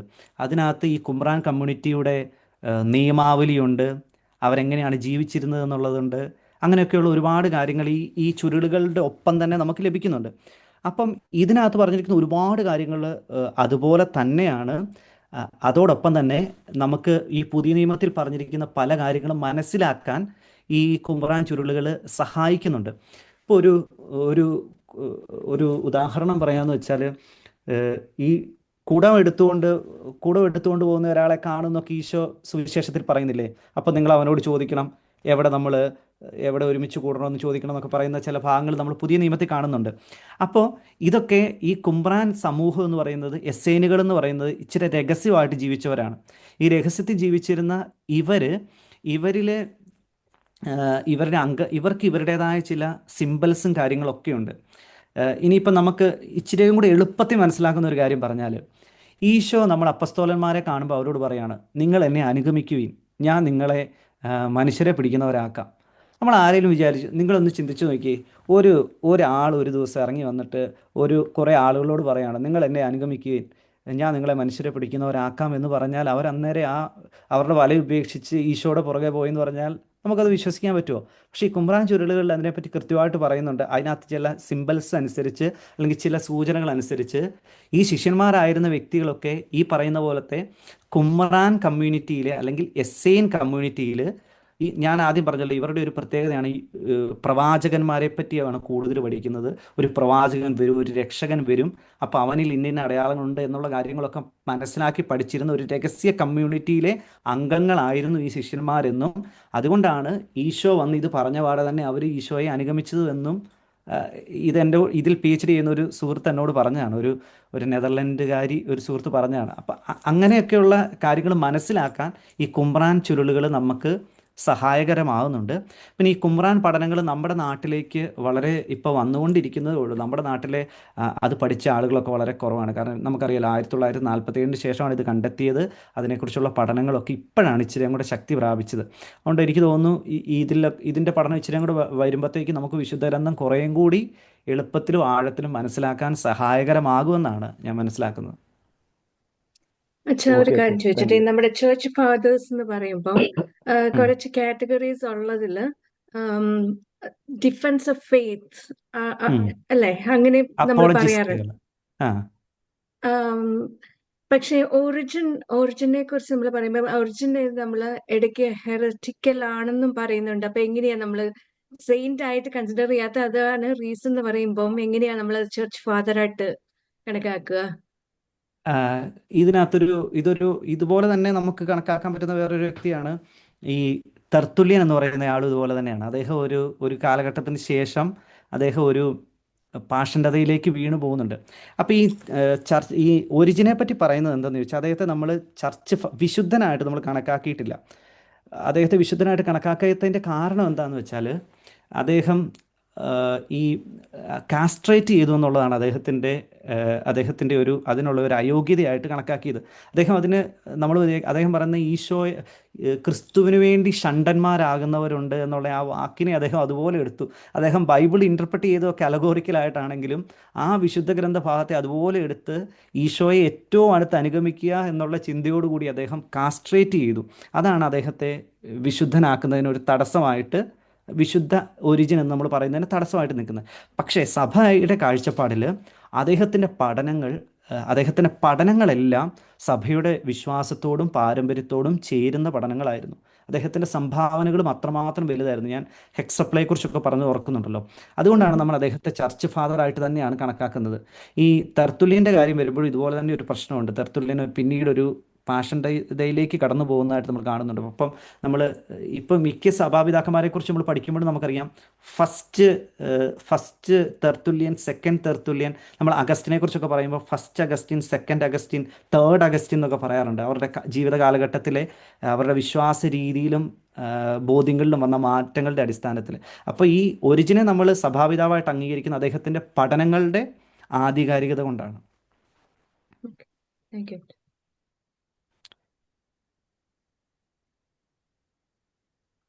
ഓക്കെ, ഇനി ചോദ്യങ്ങളൊന്നും ഇല്ലാന്ന് വിചാരിക്കുന്നു. നല്ലൊരു പരീക്ഷ നിങ്ങൾക്ക് ആശംസിക്കുന്നു. അച്ഛാ, ഈ ഗ്രീക്ക് പകർപ്പുകളിൽ ഈ പശീത്ത എന്ന് പറയുന്ന ഒരു സുറിയാനി ഭാഷാ പകർപ്പിനെ കുറിച്ച് അച്ഛൻ പറഞ്ഞിരുന്നല്ലോ. ഓക്കെ, പറഞ്ഞിരുന്നു. അതൊന്ന് വ്യക്തമാക്കി തരാമോ? പിഷീത്ത എന്ന് പറയുന്നത് ഗ്രീക്ക് സുറിയാനി ഭാഷയിലേക്കുള്ള ബൈബിളിൻ്റെ ട്രാൻസ്ലേഷനാണ്. പുതിയ നിയമത്തിൻ്റെ ട്രാൻസ്ലേഷൻ്റെ പേരാണ് പിഷീത്ത എന്ന് പറയുന്നത്. പിഷീത്ത എന്ന വാക്കിൻ്റെ അർത്ഥം എന്ന് പറഞ്ഞാൽ സിമ്പിൾ എന്നാണ്. സിമ്പിൾ, അതായത് ആ കാലഘട്ടത്തിൽ ഒരുപാട് ബൈബിൾ ട്രാൻസ്ലേഷൻസ് ഉണ്ടായിരുന്നെങ്കിലും ഈ പിഷീത്ത ബൈബിളിലൂടെ ഉദ്ദേശിക്കുന്ന ഇച്ചിരിയും കൂടെ സിമ്പിളായിട്ട് സുറിയാനി ഭാഷയിൽ മനസ്സിലാകുന്ന രീതിയിലേക്ക് ഈ ഗ്രീക്ക് ബൈബിളിനെ തർജ്ജിമ ചെയ്ത് കൊടുക്കുക എന്നുള്ള ലക്ഷ്യത്തോടെ തർജ്ജിമ ചെയ്തതാണ്. അത് ഇത്തിരിയും കൂടെ മറ്റ് ട്രാൻസ്ലേഷനുകളിൽ നിന്ന് സിമ്പിൾ ആയിരുന്നതുകൊണ്ട് പിഷീത്ത എന്നുള്ള വാക്ക് അതിന് കൊടുക്കുകയാണ്. ഇന്ന് നമ്മുടെ സുറിയാനി സഭയിൽ, ഇപ്പം സിറോ മലബാർ സഭയിലൊക്കെ ആണെങ്കിലും നമ്മളിപ്പം ഈ പിഷീത്ത ബൈബിളിൻ്റെ ട്രാൻസ്ലേഷൻസ് ഒക്കെ ഇപ്പം ഉപയോഗിക്കുന്നുണ്ട് കൂടുതലായിട്ട്. അപ്പോൾ അതിനകത്ത് നിങ്ങളുടെ ആ പുസ്തകം എടുത്ത് നോക്കി കഴിഞ്ഞാൽ പിഷീത്ത എന്ന് പറഞ്ഞുകൊണ്ട് ആ പേജ് നമ്പർ ഞാൻ കൃത്യമായിട്ട് ഓർക്കുന്നില്ല, ആ പുസ്തകത്തിനകത്ത് കൃത്യമായിട്ട് എഴുതിയിട്ടുണ്ട് ഈ പിഷീത്ത ബൈബിളിലെ ചില ട്രാൻസ്ലേഷൻസും മറ്റ് ഗ്രീക്ക് ബൈബിളിലെ ട്രാൻസ്ലേഷനും തമ്മിലുള്ള വ്യത്യാസം. കാരണം ചില കാര്യങ്ങൾ വളരെ സിമ്പിളായിട്ട് ഇച്ചിരിയും കൂടി ആളുകൾക്ക് മനസ്സിലാകുന്ന രീതിയിൽ പിഷീത്ത ബൈബിൾ അവതരിപ്പിച്ചിട്ടുണ്ട്. പക്ഷേ അപ്പോൾ അതിനകത്ത് ചില വ്യത്യാസങ്ങൾ ഗ്രീക്ക് ബൈബിളിൽ നിന്ന് പിഷീത്ത ബൈബിളിന് വരുന്നുണ്ട്. അതെനിക്ക് തോന്നുന്നത് അഫ്രഹാത്തിനെ കുറിച്ചൊക്കെ പഠിപ്പിക്കുന്ന ആ ഭാഗത്ത് അത് വിശദമായിട്ട് ആ വാക്യങ്ങൾ എടുത്തു വെച്ച് പറയുന്നുണ്ട്. അതാണ് പിഷീത്ത ബൈബിൾ, സുറിയാനി ട്രാൻസ്ലേഷനാണ്. ഈശോ ഉപയോഗിച്ചിരുന്നത് ഏത് വിശുദ്ധ ഗ്രന്ഥമായിരുന്നു? ഓൾഡ് ടെസ്റ്റ്മെന്റിന്റെ സെപ്റ്റുജന്റ് ആയിരുന്നോ? നമുക്ക് അതിനകത്തൊരു പ്രത്യേകതയുണ്ട്. ഈശോ ഉപയോഗിച്ചിരുന്നത് ഹീബ്രു ബൈബിൾ ആണ് എന്ന്, അല്ലെങ്കിൽ അരമായ ട്രാൻസ്ലേഷൻ, അല്ലെങ്കിൽ അരമായിക്ക് ട്രാൻസ്ലേഷൻ ആയിരിക്കാനാണ് സാധ്യത. എൻ്റെ ഒരു എന്താ പറയുക, കണക്കുകൂട്ടൽ മാത്രമാണ്. കാരണം സെപ്റ്റിജിന്ത് ഇന്ന് നമ്മൾ കാണുന്ന രീതിയിലേക്ക് രൂപപ്പെട്ട് വരുന്നത് ഈശോയുടെ കാലഘട്ടത്തിലാണ്. അപ്പോൾ എനിക്ക് തോന്നുന്നത് ആ കാലഘട്ടത്തിൽ മിക്കവാറും ഒന്നെങ്കിൽ പഴയ നിയമത്തിൻ്റെ ഏതെങ്കിലും ഒരു സുറിയാനി ട്രാൻസ്ലേഷൻ, കാരണം ഈശോ സംസാരിച്ചിരുന്ന ഭാഷ അരമായ ആണ് എന്നാണല്ലോ നമ്മൾ പഠിച്ചിരിക്കുന്നത്. അപ്പോൾ ഒരു പക്ഷേ ഈ ബാബിലോൺ പ്രവാസത്തിൻ്റെ ശേഷം അവർക്ക് വേണ്ടി ട്രാൻസ്ലേറ്റ് ചെയ്യപ്പെട്ടിരിക്കുന്ന ഈ പഴയ നിയമത്തിൻ്റെ ഏതെങ്കിലും ഒരു അരമായ ട്രാൻസ്ലേഷൻ ആയിരിക്കാം, അല്ലെങ്കിൽ സുറിയാനി ട്രാൻസ്ലേഷൻ ആയിരിക്കാം, അല്ലെങ്കിൽ ഹീബ്രു തന്നെ ആയിരുന്നിരിക്കാം. പക്ഷെ അദ്ദേഹം ഗ്രീക്കിലും വിദഗ്ധനായിരിക്കണമല്ലോ, കാരണം ഗ്രീക്കുകാരും അദ്ദേഹത്തെ കാണാൻ വന്നിരുന്നു എന്ന് ബൈബിളിൽ ആ, നമുക്ക് ഈശോയിൽ ഗ്രീക്ക് എത്രയുണ്ട് എഴുതിയിട്ടുണ്ട് എന്നുള്ളതിനെ നമ്മളൊക്കെ. പറ്റി പറയാൻ നമ്മൾ ആളല്ല. ഈശോ സംസാരിച്ചിരുന്ന ഭാഷ അരമായാണ്. ഇപ്പം ഈശോ ദൈവം ആയതുകൊണ്ട് ഈശോയ്ക്ക് എല്ലാ ഭാഷയും അറിയാവുന്നുള്ളത് അംഗീകരിച്ചു കൊടുക്കുക എന്നുള്ളത് നമുക്ക് ലക്ഷ്യമുള്ളൂ, വേറെ വഴിയില്ല. ചരിത്രപരമായിട്ട് നമുക്ക് പറയുകയാണെങ്കിൽ അരമായയാണ്. അതുപോലെ ഈശോയെ ബാപ്റ്റൈസ് ചെയ്ത് ജോൺ ദ ബാപ്റ്റിസ്റ്റ്, അദ്ദേഹം ഈ കുമ്രാൻ കമ്മ്യൂണിറ്റിയിൽ തന്നെ അംഗമായിരുന്നു ഉണ്ടായിരുന്നതല്ലേ, എന്നാണ് വിശ്വസിക്കുന്നത്. അംഗമായിരുന്നു. അതെ, അങ്ങനെയാണ് പറയുന്നത്. അദ്ദേഹത്തിൻ്റെ ആ രീതിയും കാര്യങ്ങളൊക്കെ, അദ്ദേഹം ഒരു കുമ്രാൻ എസ്സെയിൻ, ഈ കുമ്രാൻ എസ്സീൻ. അവരെ അറിയപ്പെടുന്ന എസ്സേനികൾ എന്നാണ് അവരെ അറിയപ്പെടുന്നത്. അതിലെ ഒരു അംഗമായിരുന്നു എന്നാണ് വിശ്വസിക്കുന്നത്. അവരും ഈ വിശുദ്ധ ഗ്രന്ഥം ട്രാൻസ്ലേഷൻ ആയിരുന്നല്ലോ അവരുടെ പ്രധാന പണിയും ഒക്കെ. അവര് അവരിങ്ങനെ ട്രാൻസ്ലേഷൻ എഴുതിയിരുന്ന അവർ ഇന്റർപ്രറ്റ് ചെയ്യുന്നത്, ഞാൻ പറഞ്ഞല്ലോ, ഒരു ടീച്ചർ ഓഫ് റൈച്ചിയസ്നെസ് എന്ന് പറയും. അതായത് അവരൊരു കമ്മ്യൂണിറ്റി ലൈഫാണ് അവർ നയിച്ചിരുന്നത്. അവർക്കൊരു ഹെഡുണ്ട്, ആ കമ്മ്യൂണിറ്റിക്ക് ഒരു ഹെഡുണ്ട്. അപ്പം ഞാൻ പറഞ്ഞ ഈ കുമ്രാൻ ചുരുടുകളുടെ ട്രാൻസ്ലേഷൻ ഇവിടെ ഇംഗ്ലീഷ് വായിക്കുമ്പോൾ നമുക്ക് കാണാം, അവർക്കൊരു നിയമാവലിയൊക്കെ ഉണ്ട്. അവർ ഇന്ന കാര്യങ്ങൾ ചെയ്യണം, അവർ ഭക്ഷണം കഴിക്കുമ്പോൾ ഇന്ന രീതിയിൽ ചെയ്യണം. അതൊക്കെയാണ് ഞാൻ ഇപ്പോഴാണ് എനിക്ക് ചില കാര്യങ്ങൾ ഓർമ്മ വരുന്നത്. അതൊക്കെ എങ്ങനെ പുതിയ നിയമത്തെ മനസ്സിലാക്കാൻ സഹായിക്കുന്നു എന്ന് ചോദിച്ചാൽ, നമ്മൾ ഈ അന്ത്യത്താഴ വിരുന്നിനെ പറ്റി നമ്മൾ കാണുന്നില്ലേ? ആ, അന്ത്യത്താഴ വിരുന്ന് എന്ന് പറയുന്നത് നമ്മളെ സംബന്ധിച്ചിടത്തോളം ഈശോ പണ്ട് കാലത്തുള്ള ഒരു പെസഹ ഭക്ഷിച്ചിരുന്ന രീതി വ്യത്യാസമാണല്ലോ. യഹൂദർ പെസഹ ഭക്ഷിച്ചിരുന്ന രീതിയിൽ നിന്ന് വ്യത്യസ്തമായിട്ട് ഈശോയും ശിഷ്യന്മാരും കൂടെ എങ്ങനെയാണ് പെസഹ ആഘോഷിച്ചത്? അവർ ഒരുമിച്ച് കൂടുന്നു, അപ്പം വീഞ്ഞ് ഇതെല്ലാം വെച്ച് വിശുദ്ധ മറ്റേ പെസഹ ആഘോഷിക്കാൻ നമ്മൾ കാണുന്നുണ്ട്. ഇത് ഈ പറയുന്ന കുമ്രാൻ കമ്മ്യൂണിറ്റിയുടെ എസ്സേനുകളുടെ അവരുടെ കൂട്ടായ്മയുടെ, അവരുടെ ഒരുമിച്ച് കൂടുന്നതിൻ്റെ ഒരു രീതി ഇങ്ങനെയായിരുന്നു. അവർ ഒരുമിച്ച് കൂടുന്നു. ഈ ടീച്ചർ ഓഫ് റൈച്ചിയസ്നെസ് എന്ന് പറയുന്ന ആള് എന്താണ്, അവർക്ക് ആ ഭക്ഷണം അവർക്ക് വിളമ്പി കൊടുക്കുന്നു. അങ്ങനെയൊക്കെയുള്ളൊരു രീതി അവരുടെ നിയമാവലിയിൽ കാണാൻ സാധിക്കും. അപ്പോൾ ഈ കുമ്രാൻ ചുരുളുകളുടെ അടിസ്ഥാനത്തിൽ ഇവർ വിശദീകരിക്കുമ്പോൾ ഇവർ പറയുന്നത്, അപ്പം ഈ ശിഷ്യന്മാരൊരു ഈ പറയുന്ന എസ്സെയിൻ കമ്മ്യൂണിറ്റിയുടെ അംഗങ്ങളായിരുന്നിരിക്കാം, അതുകൊണ്ടായിരിക്കാം ആ രീതിയിലുള്ള പെസഹ ആഘോഷം ഉണ്ടാകുന്നത്. ഇതൊക്കെ പഠനം നടന്നുകൊണ്ടിരിക്കുന്ന കാര്യങ്ങളാണ്. പക്ഷേ ഇങ്ങനെയൊക്കെയുള്ള കാര്യങ്ങൾ നമുക്ക് ഇതിൽ നിന്ന് മനസ്സിലാക്കാൻ സാധിക്കും. അത് യേശുവിന്റെ ശിഷ്യന്മാരും ഓൾറെഡി യോഹന്നാന്റെ ശിഷ്യന്മാരായിരുന്നവർ തന്നെയാണല്ലോ. അതെ അതെ അതെ അതെ അപ്പം ഇതില് വരാൻ നമുക്ക് ഇച്ചിരിയും കൂടെ സാധ്യതയുണ്ട്. പ്രോബബിലിറ്റി കൂടുതലാണ് അവര് കുമ്രാൻ കുറവ്. ആ, അംഗങ്ങളായിരുന്നിരിക്കാം എന്നുള്ളതിൻ്റെ ഉള്ള ചില കാര്യങ്ങളാണ് ഇതെല്ലാം. Thank you. യെസ്.